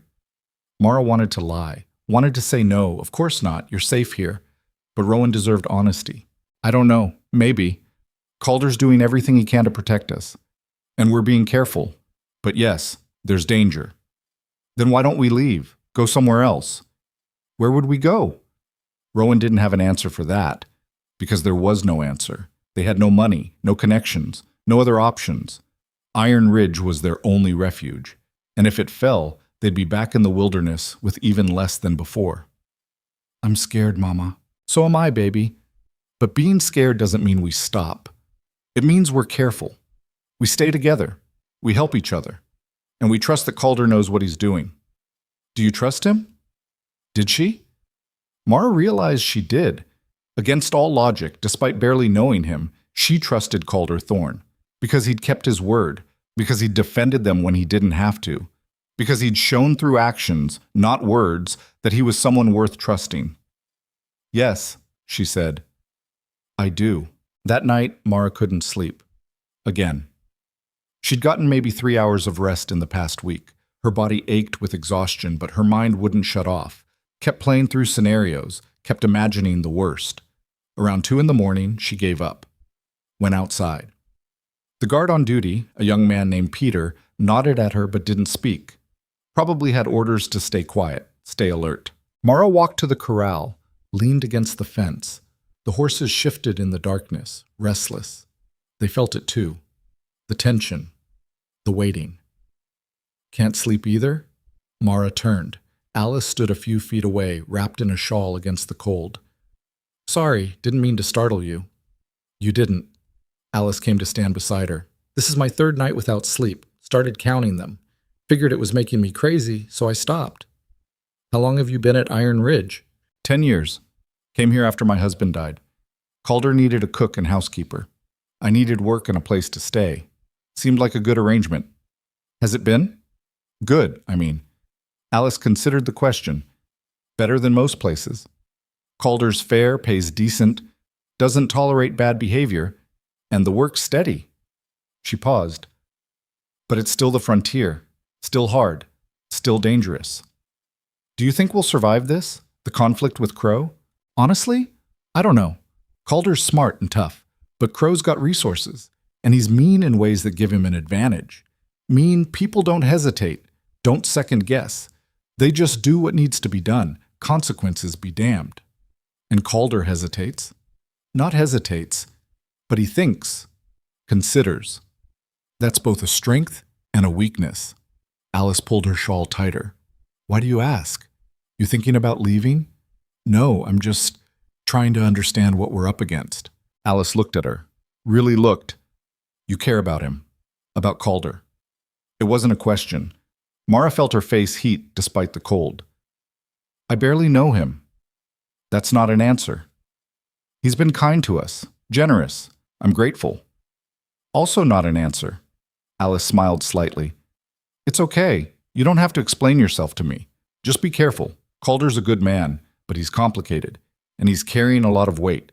Adding more might break him. I'm not trying to add weight. I'm trying not to be a burden. Too late for that. You and your kids, you're already part of this place, part of the equation. Calder made that choice when he let you stay. Now you just have to decide what you're going to do with that. Alice walked away, leaving Mara with more questions than answers. 3 days later, the second attack came. This time it was fire. Someone, multiple someones, came in the night and set fire to the hay storage. The flames were enormous, visible for miles. Ranch hands rushed to fight the blaze while guards searched for the arsonists. They found nothing. Whoever did it was already gone. By the time the fire was under control, half the winter hay supply was destroyed. Not enough to kill them, but enough to hurt. Enough to force difficult decisions about feeding the cattle through the coming months. Calder stood in front of the smoldering ruins as dawn broke. His face was expressionless, but Mara could see the calculations happening behind his eyes. The math of survival getting harder. How bad is it? Marcus asked. Bad.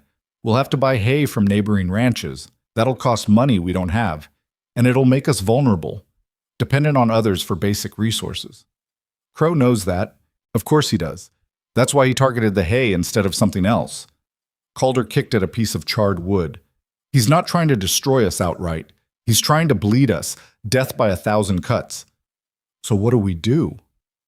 We adapt. We survive. Same as always. But there was doubt in Calder's voice now. The certainty from before had cracked, and Mara realized something terrifying. They might actually lose this fight. The ranch hands started deserting that week. Not all of them, but enough to matter. 3 men left the first day after the fire. 2 more the day after that.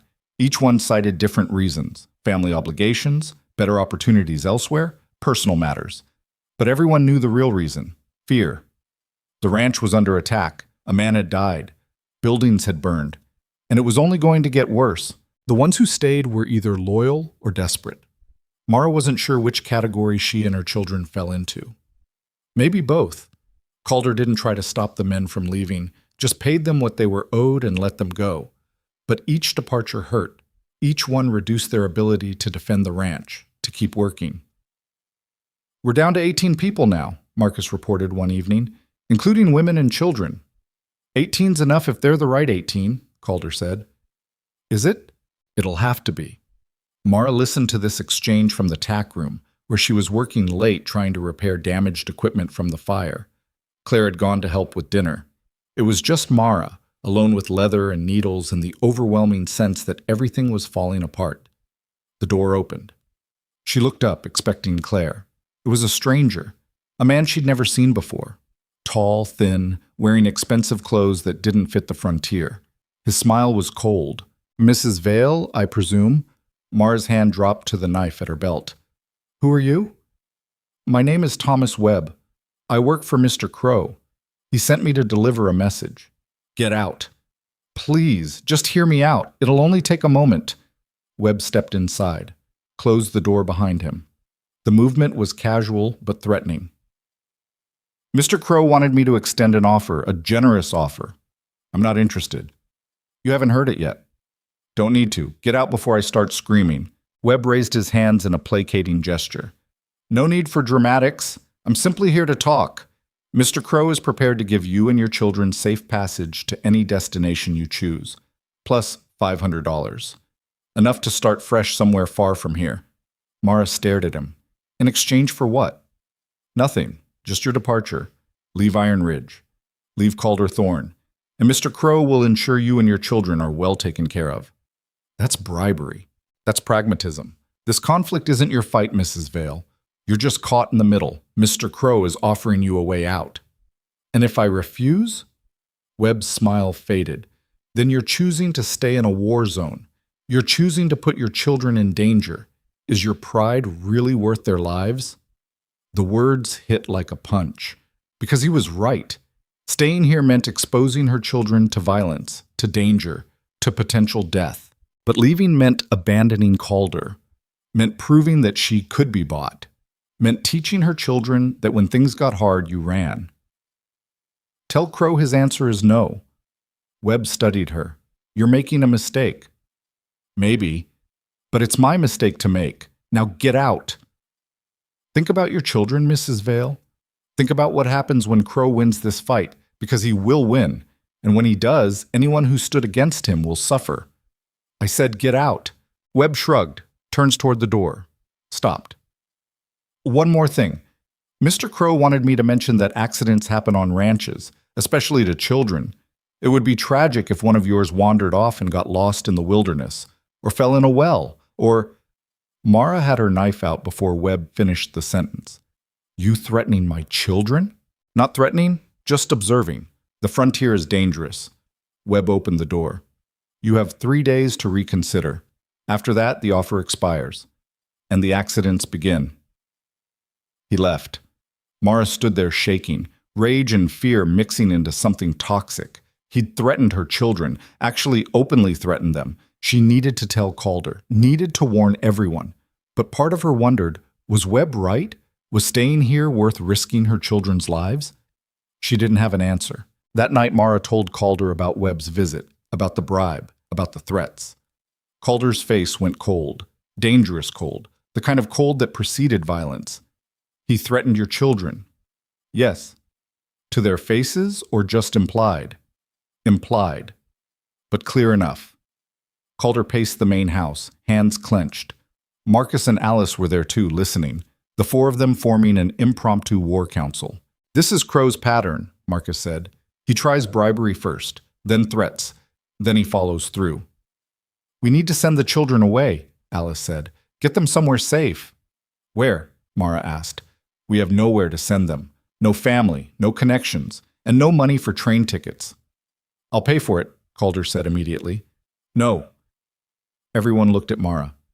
No, she repeated. We're not splitting up. We stay together. All of us. Mara, Calder started. I said no. You think sending my children away makes them safer? What happens if Crow's men intercept them? What happens if they arrive somewhere with no one to protect them? At least here, I can watch them. Here, we have people and resources and we're under attack, Calder interrupted. Jenkins died. Buildings have burned. Your children could be next. Then we make sure they're not next. We guard them. We protect them, but we don't split up. Calder and Mara stared at each other. A battle of wills, both wanting the same thing, to keep the children safe, but disagreeing on how. Finally, Calder exhaled. Fine. They stay. But if something happens, it won't. You can't promise that. Neither can you, so we do the best we can and hope it's enough. The meeting ended without resolution. Just more fear and uncertainty layered on top of what was already there. Mara walked back to the guest house alone. The night was cold and clear, stars overhead, the sound of guards moving in the darkness. The ranch had become a fortress, a prison, a place where safety was measured in how many men you had with guns. Inside, the children were asleep, all except Clara, who sat by the window with her knife. I heard shouting, Clara said quietly. At the main house. That was you and Calder. Yes. He wants to send us away. How did you... I'm not stupid, Mama. I can see what's happening. We're the problem, the thing Crow's using against Calder, and Calder wants to remove the problem. It's not like that. Isn't it? Mara sat beside her daughter. He wants you safe. That's different from wanting you gone. Is it? Clara's voice was hard. Because it feels like everyone would be better off if we just disappeared. That's not true. Then why are we still here? Why are we putting everyone in danger just by existing? Mara didn't have a good answer. Because Clara was right. Their presence complicated everything, made the fight personal instead of business, gave Crow leverage. Because sometimes, Mara said slowly, you can't run from trouble. Sometimes you have to stand and face it. And sometimes the people worth knowing are the ones who stand with you even when it would be easier to let you go. Clara looked at her mother. You're talking about Calder. I'm talking about all of them. Calder, Marcus, Alice, Claire, everyone who stayed when they could have left. They're choosing to fight for something bigger than themselves. And we're choosing to let them fight for us? We're choosing to fight too, in our own way. Clara was quiet for a long time. Then, I'm not leaving. Even if you try to make me, I'll run away and come back. I know. So what do? We survive. We work. We watch each other's backs. And we trust that somehow we'll make it through this. It wasn't a plan. It was barely even hope. But it was all they had. 3 days came and went without incident. Webb's deadline passed. Nothing happened. That was somehow worse than an attack would have been. The waiting, the tension. Every sound became a potential threat. Every stranger on the horizon could be Crow's men.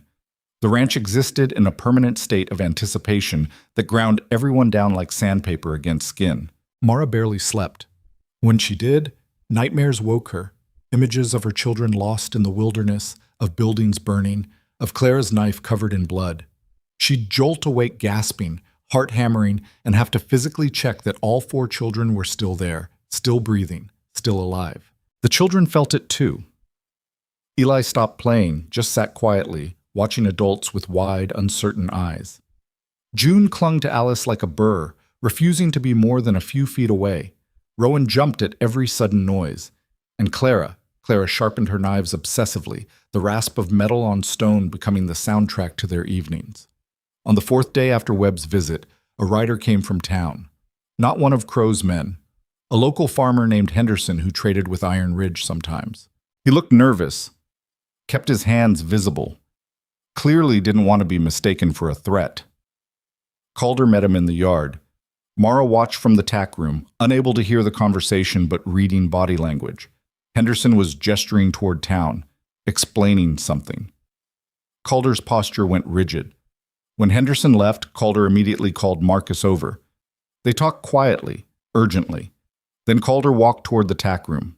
Mara braced herself. We need to talk, he said without preamble. Claire looked up from her work.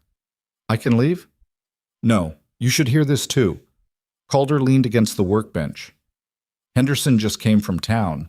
Crow's been spreading stories, telling people that I've lost my mind, that I'm harboring dangerous people, that the widow and her children are criminals fleeing justice. Mara felt cold wash through her. That's a lie. I know it's a lie. You know it's a lie. But Henderson says half the town believes it. Crow's got documents, forged, obviously, but convincing. Warrants for your arrest, claims you stole from your landlord in Black Hollow. That your husband died under suspicious circumstances. That you're wanted for questioning. The world tilted. He's creating a legal justification for whatever he's planning to do. Yeah, if Crow's men come here to arrest you, they can claim they're enforcing the law. Makes them look legitimate. Makes me look like I'm harboring fugitives. Claire set down her tools with a sharp click. That's clever. Evil, but clever. So what do? Mara asked. Her voice came out steadier than she felt. We fight it. Henderson's going to talk to people he trusts, spread the truth. But that'll take time. And Crow's got money to push his version of events. Calder's jaw tightened. In the meantime, you stay on ranch property. Don't go to town. Don't give anyone ammunition to claim you're trying to flee. I wasn't planning on going anywhere. Good, because this is about to get a lot more complicated. He was right. By the end of the week, 3 neighboring ranches had stopped trading with Iron Ridge. Claimed they couldn't do business with someone harboring criminals. Calder tried to buy hay from them, offered premium prices, but they refused. Fear of Crow outweighed profit. The isolation was strategic. Crow was cutting them off from resources, from allies, from any support system, trying to force either surrender or starvation. Marcus did the math one evening, spreading ledgers across the table in the main house. Mara was there with Calder and Alice, the four of them forming what had become their planning group. "We've got enough feed for the cattle through the end of next month if we're careful," Marcus reported. "After that, we'll have to slaughter some just to reduce consumption. Money's tight. We can't afford to buy hay at inflated prices from ranches farther out, and the close ones won't sell to us anyway." "What about other supplies?" Calder asked. "Food's okay for now. Alice has been rationing without making it obvious, but ammunition's low. If we get into another confrontation, we won't have much to work with." "So we've got maybe 6 weeks before we're in real trouble," Calder said. "That's optimistic. 4 weeks is more realistic." "4 weeks to do what?" Alice asked. "What's the end game here? We can't just wait for Crow to get bored. No, but we can wait for him to overplay his hand." Calder looked at each of them. Crow's operating on the edge of legality. These forged warrants. The attacks that leave no evidence. He's counting on fear keeping people quiet. But if he makes a mistake, something big enough that people can't ignore, then we have leverage. "That's a lot of ifs," Marcus said. "You got a better plan?" "No, just pointing out we're betting on Crow messing up before we run out of resources." "Yeah, we are." Calder rubbed his face. He looked exhausted, older than his years. "It's not a great plan, but it's what we've got." Mara spoke up. "What if I turned myself in?" Everyone looked at her. "What if I went to town and confronted these accusations directly, demanded proof, made Crow produce these warrants publicly? If they're forgeries, maybe we can expose that." "That's suicide," Calder said flatly. "It's strategy. Right now I'm abstract. I'm the dangerous criminal hiding on your ranch. But if people actually meet me, actually see me and my children, maybe they'll question Crow's story. Or maybe Crow's men will arrest you on fake charges and you'll disappear," Alice countered. "There's a reason innocent people don't turn themselves in to corrupt systems. The system eats them." "She's right," Marcus added. "You go to town, you're playing on Crow's territory. His rules, his game." Mara knew they were right, but sitting here waiting for disaster felt intolerable. "So we just do nothing?" "We don't do nothing," Calder said. "We prepare. We fortify. We make this ranch as defensible as possible, and we wait for Crow to make his move. Because he will. He's invested too much to back down now." The meeting ended without resolution. Just more waiting, more preparation, more grinding tension. That night, Mara found Calder alone on the porch of the main house. He was staring out at the dark fields, a bottle of whiskey beside him. Not drunk, just tired. She sat down without asking permission. For a while, neither spoke. "I'm sorry," Mara said finally. "For what?" "For all of this. For being the reason you're in this fight. I told you before, this isn't about you, not really.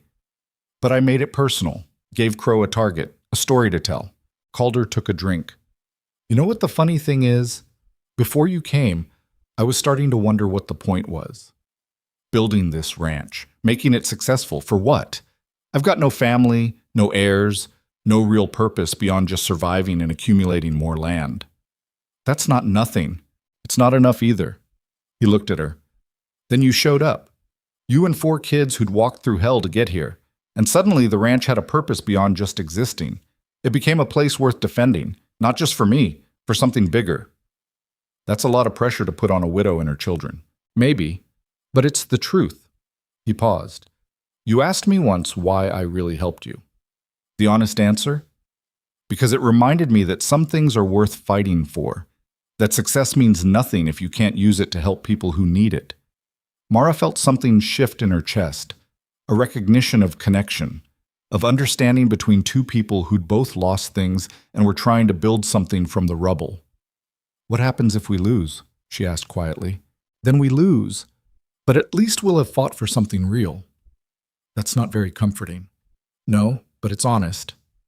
They sat together in the darkness, passing the whiskey bottle back and forth, not needing to fill the silence with empty words, just existing in the moment. 2 broken people finding unexpected companionship in shared struggle. The attack came 2 days later. Not the way anyone expected. It started with a child. A girl, maybe 6 years old, appeared at the ranch gates mid-morning. She was crying, dirty, obviously distressed. Said her family's wagon had broken down a few miles out. Said her parents needed help. Said her baby brother was sick. Every instinct Mara had screamed trap. But what were they supposed to do? Turn away a crying child? Marcus had the same instincts. This feels wrong. Could be genuine, Alice said. Could be a family actually in trouble. Or it could be bait, Calder said. Get us to send people out, spread our defenses thin, then attack while we're vulnerable. So we just ignore a child? Alice's voice was sharp. That's what we've become? The question hung heavy. Because she was right. If they turned away from someone in genuine need because they feared a trap, then Crow had already won. He'd turned them into the kind of people who chose safety over humanity. I'll go, Mara heard herself say. Everyone turned to look at her. No, Calder said immediately. Yes, I'm not a critical defense. I'm not a fighter. And if it's a trap targeting me specifically, better we know that now. Mara met his eyes. Besides, I know what desperate parents look like. I'll be able to tell if this is real. You'll be able to tell right before Crow's men grab you, Marcus said. Then send someone with me. 2 horses. We ride out, assess the situation. If it's legitimate, we help. If it's a trap, we ride back fast. Calder looked like he wanted to argue, but the logic was sound, and they all knew it. Fine, but I'm going with you. That's exactly what they'd want, Mara countered. Get you away from the ranch. You stay. Send Marcus. I'm going, Calder repeated. That's not negotiable. They glared at each other, another battle of wills. Finally, Mara nodded. Fine, but we go armed, and we don't take stupid risks. Agreed. 20 minutes later, they rode out with the girl sitting in front of Calder. She directed them east toward a rocky area where the prairie started giving way to broken terrain. Perfect ambush country. Mara's hand stayed near the rifle Marcus had insisted she carry. She wasn't a great shot, but she could point it in the right direction and pull the trigger if needed. There, the girl said, pointing. By those rocks. A wagon sat tilted, one wheel clearly broken. A woman knelt beside it, and Mara could hear a baby crying. A man was trying to fix the wheel, but it was obvious he didn't have the right tools. It looked genuine, felt genuine. The kind of scene you saw on the frontier all the time, people in trouble, needing help. But Mara's instincts still screamed danger. Calder felt it too. She could tell by the way he sat his horse, alert, ready. They approached slowly. The woman looked up, relief flooding her face. Oh, thank heaven. Our girl found someone. We've been stuck here since yesterday. The baby's sick and we're out of water and... Movement behind the rocks. Mara saw it half a second before it happened. Men rising from concealment. 5 of them, armed. Ride, Calder shouted. He wheeled his horse, the girl screaming. Mara kicked her mount hard. Gunfire erupted. She felt something tug at her sleeve, a bullet passing too close. The horse panicked, nearly threw her, but she held on. More gunfire. The sound of hooves behind them, chasing. Calder was ahead, still holding the girl who was bait, who might be innocent or might be part of this. Hard to tell. They rode hard. The ranch was miles away, too far. Mara's horse was already tiring, not built for long chases, more of a work animal than a racer. We're not going to make it, she shouted. Split up, Calder yelled back. Head north. Meet at the creek bed. Before Mara could argue, he veered east with the girl, drawing the pursuit. Most of the riders followed him, but not all. 2 men stayed on Mara's trail. She pushed her horse harder. The animal was giving everything it had, but it wasn't enough.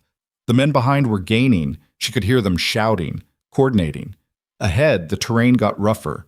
Rocks and gullies, dangerous for horses at speed. But maybe that gave her an advantage. Maybe she knew this area better than they did. She didn't. It was pure hope. But hope was all she had. Mara guided her horse into a narrow gully. The walls rose on either side. Stupid move. If this was a dead end, she was trapped. But if it led through, it led through. The gully opened into a dry creek bed, the same one she'd walked along with her children weeks ago. She knew where this went. how to follow it back toward the ranch. Behind her, the men were still coming, but they'd slowed. The narrow passage had forced them single file. Mara pushed on. Her horse stumbled, caught itself. She could feel the animal's exhaustion. Couldn't ask much more of it. A gunshot. The bullet hit rock beside her, sparking. They were close enough to take aimed shots now. She needed to stop running and start fighting, or she needed to get lucky. Lucky happened in the form of Marcus and 3 ranch hands appearing ahead, riding hard toward the sound of gunfire. The men chasing Mara saw them, realized they were about to be outnumbered. They wheeled their horses and retreated back the way they'd come. Marcus pulled up beside Mara. "You hurt?" "No, but Calder. They were chasing him east with that girl." Marcus cursed, shouted orders. The group split. 2 men stayed with Mara, escorting her back to the ranch. Marcus and the 3rd hand rode east after Calder. The ride back was quiet, tense. Mara kept replaying the ambush in her head. The girl's tears, the woman's relief, the men hiding behind rocks. It had all felt so real. And maybe parts of it were real. Maybe that family actually needed help and Crow had just positioned his men nearby, waiting. Or maybe the whole thing was theater, practiced and executed perfectly. She didn't know which possibility was worse. Back at the ranch, Alice took one look at Mara and started checking for injuries. "You're bleeding." "What?" "Your arm. Sleeve's torn and there's blood." Mara looked down. Sure enough, her sleeve was shredded, and underneath, a long graze mark oozed blood. She hadn't even felt it. Adrenaline, probably. Alice cleaned and bandaged the wound with practiced efficiency. "You're lucky. Another inch and that bullet would have hit bone." "Where are my children?" "Inside, they're safe. Claire's with them." Mara wanted to go to them, but she also needed to know about Calder, needed to know if he'd made it back. If he was hurt. Hoofbeats.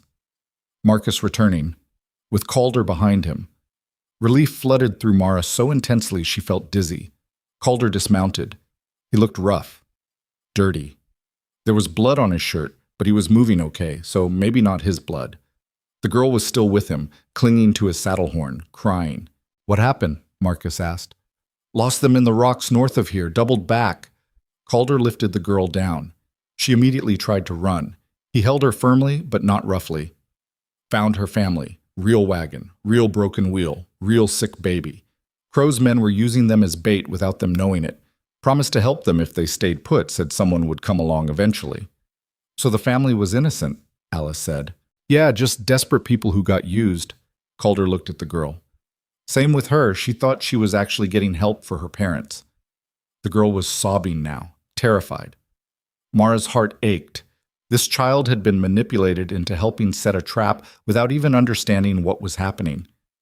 "We need to get her back to her family," Mara said. "Can't. Not safely. Crow's men might still be in the area." Calder's voice was tired. "We'll keep her here tonight, feed her, make sure she's okay. Tomorrow, when we can send an armed escort, we'll return her and help fix that wagon."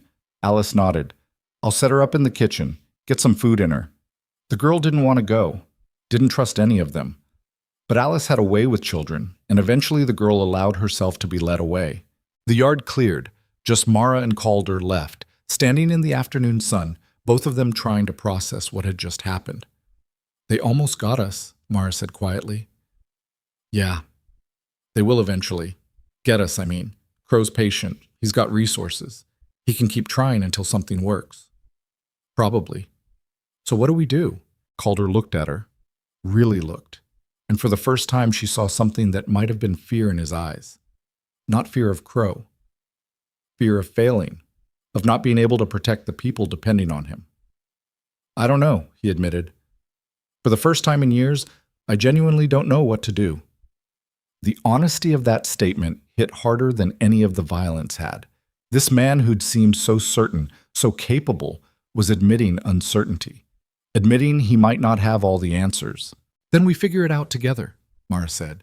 "You, me, Marcus, Alice, everyone here. We stop pretending any one person has to have all the answers, and we start working as a group." "That's not how I operate. This is my ranch, my responsibility." "Maybe that's the problem. Maybe you've been carrying too much alone for too long." Calder stared at her. Then slowly, something in his posture shifted. Released. like he'd been holding himself rigid for so long that relaxing felt alien. "Okay," he said. "Okay, we'll try it your way."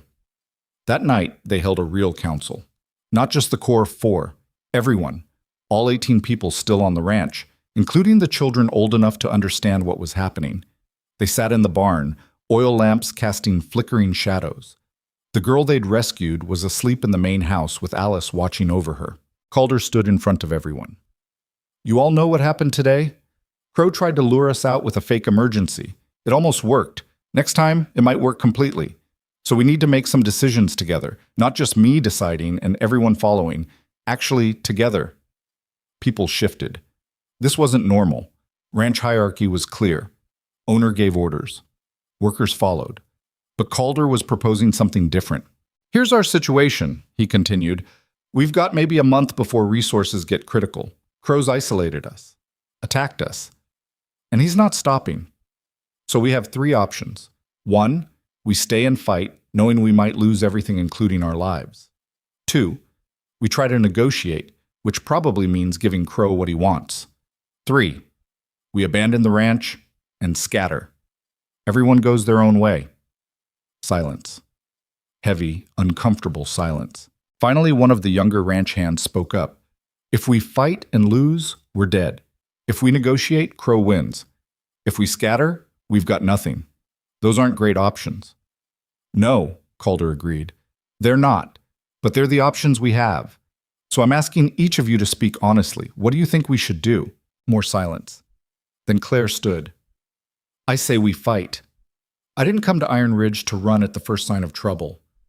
And I sure as hell didn't stay through all this to give up now." A few nods of agreement. Peter, the young guard, spoke next. "But how do we fight? We're outnumbered, outgunned. Crow's got money and men and time.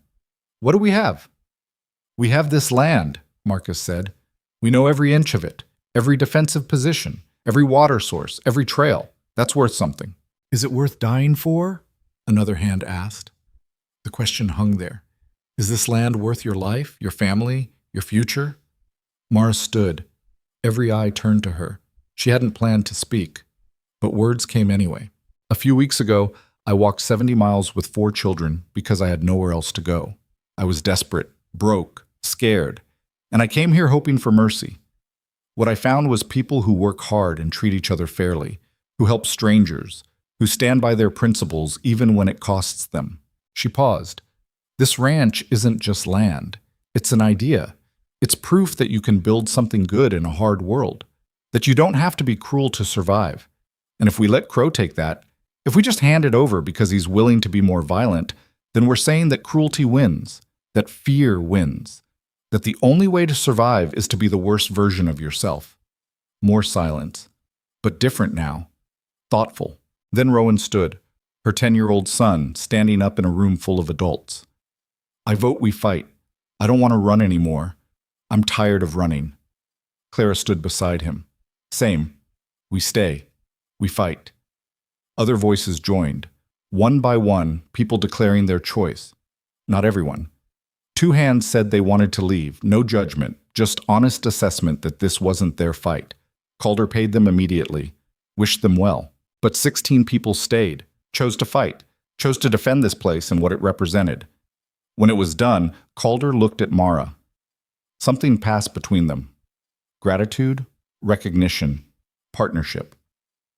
"Okay then," he said to the group. "We fight, but we fight smart. We use every advantage. And we make Crow regret ever coming after us." The meeting broke up. People drifted away to their quarters. Mara walked back to the guest house with her children. Inside, Clara hugged her. Actually hugged her. That was a good speech. It was the truth. Sometimes the truth is exactly what people need to hear. That night, lying in bed listening to her children breathe, Mara felt something she hadn't felt in months. Not hope exactly, but determination, clarity. She'd chosen her path, committed fully. Whatever came next, she'd face it. The next 2 weeks were preparation. They fortified the ranch, built barriers, stockpiled weapons and ammunition purchased from a sympathetic trader 2 towns over, practiced defensive positions, planned escape routes if things went catastrophically wrong. Everyone worked. Even the children contributed. Rowan helped fill sandbags. June carried water. Clara sharpened every blade on the ranch until they could split hairs. And slowly, the ranch transformed. Not just physically, emotionally, spiritually maybe. People stopped thinking of themselves as workers and started thinking of themselves as defenders, as fighters, as people with something worth protecting. Mara spent more time with Calder, planning, strategizing. Their conversations grew longer, more personal. He told her about his brother's death, about the rage that had driven him for years, about the loneliness of building an empire with no one to share it with. She told him about Daniel, about the guilt of moving on, about the fear that she was a terrible mother who dragged her children into danger instead of safety. "You're not a terrible mother," Calder said one evening. They were alone on his porch, watching the sunset. "You're a survivor. There's a difference. Sometimes surviving means making choices that hurt people you love." "Yeah, but not surviving means you can't protect them at all." It was the kind of logic that made sense on the frontier. Harsh, practical, true. Their hands were close on the porch railing, not touching, but close. The space between them felt charged, significant. Calder broke the moment. "If we survive this—" "When we survive this," Mara corrected. "When we survive this," he amended with a small smile. "What happens then? You stay? You go? You've never said." "I haven't decided. Depends what then looks like." Fair enough. But they both knew something had shifted. Connection had formed, built through shared struggle and honest conversation, and the recognition that some people just fit together in ways that can't be planned or predicted. On the morning of the 16th day after the ambush, riders appeared on the horizon. A lot of them. At least 20, maybe more. Crow was making his final move. The bell rang, calling everyone to defensive positions. Mara got her children inside the reinforced root cellar with Alice and 2 other non-combatants.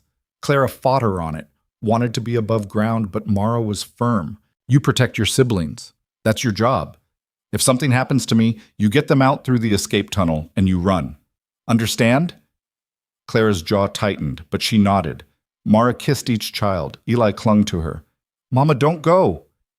"I have to, baby, but I'll come back, I promise." A promise she couldn't keep, but she made it anyway. Because what else could she do? Above ground, the defenders gathered.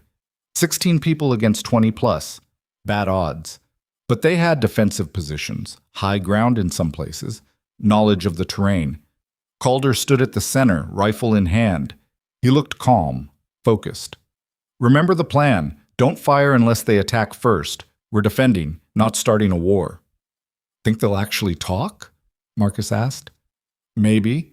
Crow likes theater, likes making declarations, so we let him talk. But we stay ready." The rider stopped just outside effective rifle range. Smart, cautious. A man rode forward alone. Not Crow. The man from before. Webb. "Calder Thorne," Webb shouted. "We've come to collect the fugitive Mara Vale and her children. Surrender them peacefully and no one needs to get hurt." "She's not a fugitive," Calder shouted back. "Your warrants are fake. You know it and I know it. That's for a judge to decide. Surrender them now or we'll take them by force." Calder looked at Marcus, whispered. "He's not bluffing. They're actually going to attack." "Yeah, I know." "Last chance," Webb shouted. "Give us the woman and her children or we burn this place to the ground." Calder's response was simple, clear, final. "No."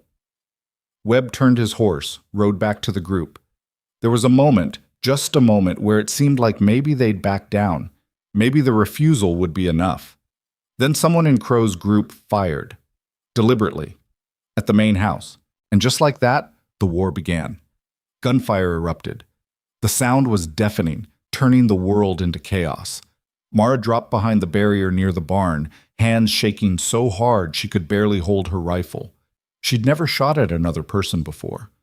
The rifle felt foreign despite Marcus's training sessions. Beside her, Clara had taken position behind the water trough, refusing to stay in the cellar. 13 years old, with a rifle up and grim determination on her face. "Clara, get down." "I'm fine," Clara fired. The shot went wide, but the intent was clear. She was fighting. Mara wanted to scream to drag her daughter to safety. But there was no time, just bullets and smoke and men shouting. Calder was behind the barn wall firing calculated shots. Not wild, Every bullet counted. Marcus coordinated defense, shouting orders that barely carried over the gunfire. Crow's men spread out using cover, Lane suppressing fire. One made a run toward the stable. Peter shot him down. First blood. The man writhed, then went still. Bile rose in Mara's throat. No time to process. Another runner. Clara shot and missed. Mara raised her rifle, sighted like Marcus taught her, and fired. The man fell backwards, screaming, shot in the leg. She'd actually hit someone. The knowledge sat in her stomach like lead. "Good shot," Clara shouted. Minutes felt like hours. Then suddenly, silence. The shooting stopped. "Everyone okay? Sound off," Calder called. Voices responded one by one. Two didn't answer. Davidson was hit badly. Peter was grazed. They got both men inside to Alice. "That wasn't their main attack," Calder said, appearing beside Mara. "Crow wasn't with them. This was reconnaissance, testing our defenses. They'll come back." "Yeah, with a better plan." The next attack came at sunset. Not with guns, with fire. Crow had set the prairie ablaze, a wall of flame pushed by wind toward the ranch. "He's trying to burn us out," Calder said flatly. Everyone grabbed shovels, wet blankets, anything to fight fire. Even the children came up from the cellar, too dangerous to leave them below. They dug fire breaks, soaked buildings, created barriers. Clara worked until her hands bled. Rowan carried buckets twice his size. The fire jumped the first fire break, kept coming. People collapsed from smoke. Marcus went down, had to be dragged back. "Get ready to evacuate," Calder shouted. "Head for the creek bed." This was it. They were losing. After everything, the ranch would burn. Then the wind shifted, just changed direction. The fire veered east, away from them, chasing the new wind. Everyone stopped, stared. Their death sentence had changed course. "Did that just happen?" Marcus croaked. "Yes," Calder said, sounding dazed. "It did." People collapsed, crying and laughing. Pure relief. But Calder was watching Crow's position. "They're retreating. The fire's pushing them back." His voice hardened. "This ends now, while they're disorganized." "You want to attack them?" Marcus said. "I want to end this. Anyone who can ride and shoot, mount up." 8 volunteers, including Clara. Mara tried to stop her. "No, Mama. This is my fight too." There was steel in her voice. Mara realized her daughter had grown beyond protection, made her own choices now.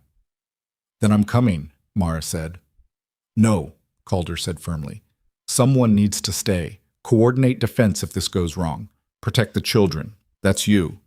He was right. The younger ones needed her. "Come back," she said. "All of you." They mounted up, 8 riders disappearing into smoke and darkness. The next 2 hours were torture.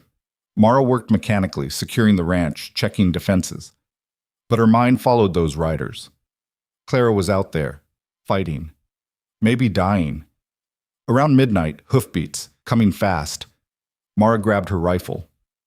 "It's us! Don't shoot!" All 8 returned, exhausted, covered in soot and blood, but alive. Clara dismounted and Mara grabbed her, held tight, checked for injuries, found none. "We caught them scattered and disorganized," Calder said.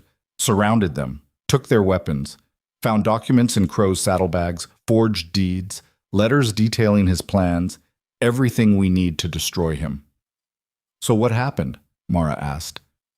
"We gave him a choice. Leave the territory forever, or we turn him over to the marshal with evidence. He chose to run, headed east. It's over. Over." After weeks of terror, it was just over. Not with some grand battle, but with documents and an enemy choosing survival over pride. Relief swept through the ranch, muted celebration, everyone too exhausted, but deep, bone-level relief. The days that followed were about rebuilding, repairing damage, burying the dead with respect. Word spread about Iron Ridge standing against Crow. Neighboring ranches started trading again. Some even came looking for work, wanting to be part of the ranch that had stood up to tyranny. 3 weeks later, Mara worked in the tack room with Claire. "You ever think about leaving?" Claire asked. "Every day at first, thought about running somewhere safer." "Why didn't you?" "Because running doesn't solve problems. And I was tired of being afraid. This became home, not the land, the people. The idea we could build something good together." Claire nodded. You and Calder, you figure that out yet? Mara's face heated. Figure what out? Everyone sees it, the way you look at each other. The question is whether you'll do something about it. That evening, Calder found her near the corrals at sunset. I've been thinking about the future, he said. I don't want things to go back to how they were before you came. What do you mean? I've gotten used to having a partner, someone who challenges me, makes me better. He took a breath. You and your children changed this place, changed me. I don't want you to leave. I want you to stay as family. The word hung between them. I'm asking if you'd consider making this your home. Really your home. Legal papers, equal ownership, partnership. He paused. And I'm asking if you'd consider us. Mara's heart hammered. You mean marriage? I mean whatever you're comfortable with. I know it's fast. I know you lost your husband, but I needed you to know how I feel. Then you can decide. She thought about Daniel, about the love they'd shared. That was real. But Daniel was gone and she was still here, still alive, still capable of moving forward. I'm scared, she admitted. Scared of losing again, scared of being happy because happiness feels temporary. It is temporary. Everything is. That's what makes it valuable. His voice was gentle. Fear doesn't mean you stop trying. He was right. She'd been refusing to live, just existing. I need time. Not a lot, but some. Take all the time you need. 6 weeks later, Calder made it official with paperwork. Legal documents giving Mara and her children equal ownership of Iron Ridge. You don't have to marry me, he said. This stands regardless. Your family. This is home. That doesn't change. The documents were generous, gave her genuine security independent of romance, honored her as an equal partner. This is too much. It's exactly right. You earned it. You fought for this place. You deserve to own it. Mara signed, made it legal, acknowledged what she'd been avoiding. This was home. The wedding happened 3 months later. Small ceremony, ranch family and a few townspeople. Simple vows making official what already existed through months of shared struggle. When the preacher pronounced them married, Calder kissed her gently. People cheered. The children hugged them both. Even Clara smiled genuinely. That evening, Mara stood outside looking at the stars. The same stars from that terrible walk from Black Hollow. But everything had changed, from desperate widow to ranch owner, from refugee to defender. Calder joined her. What are you thinking? That life is strange. Months ago I had nothing. Now I have everything. Not everything, but enough. More than enough. The years that followed weren't perfect. Droughts came, cattle died. Hard seasons, but they worked through it together. Clara eventually left to start her own ranch, carrying what she'd learned. Rowan became Calder's right hand with the horses. June married a local farmer. Eli grew into a thoughtful young man. The ranch became legendary, the place that stood against corruption, that defended the defenseless. Others came seeking refuge the way Mara once had. She and Calder ran it as equal partners, built something lasting founded on respect and shared values. 20 years later, Mara stood where she'd first seen Iron Ridge, but now she wasn't arriving desperate. She was home. The children she'd carried through wilderness were adults. They'd survived, thrived, learned that strength came from community, that fairness was worth fighting for. The frontier had tried to break her. She'd refused, had stood firm, had fought for what mattered. Eli appeared beside her. Mama, dinner's ready. She looked out at the fields one more time, thought about that desperate woman who'd walked 70 miles betting everything on a letter. She'd made it, not just survived, flourished, built something beautiful from hardship. Inside, Calder smiled when she entered, extended his hand. She took it, sat beside him surrounded by family and friends and the life they'd built. This was victory. Not the dramatic battle, but this. The ordinary evening. The shared meal. The belonging. The knowledge that she'd taken nothing and built everything. The frontier had tested her. She'd passed. Not by being perfect, but by refusing to give up. By standing for something bigger. By believing decency and fairness were worth fighting for. She'd learned that home isn't a place you find. It's something you build.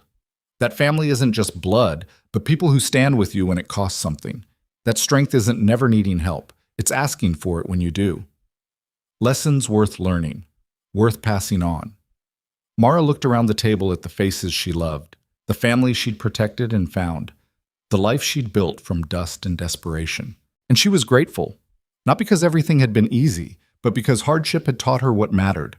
Outside, the wind moved through grass, the frontier wind, harsh and beautiful, dangerous and life-giving, like everything worth having.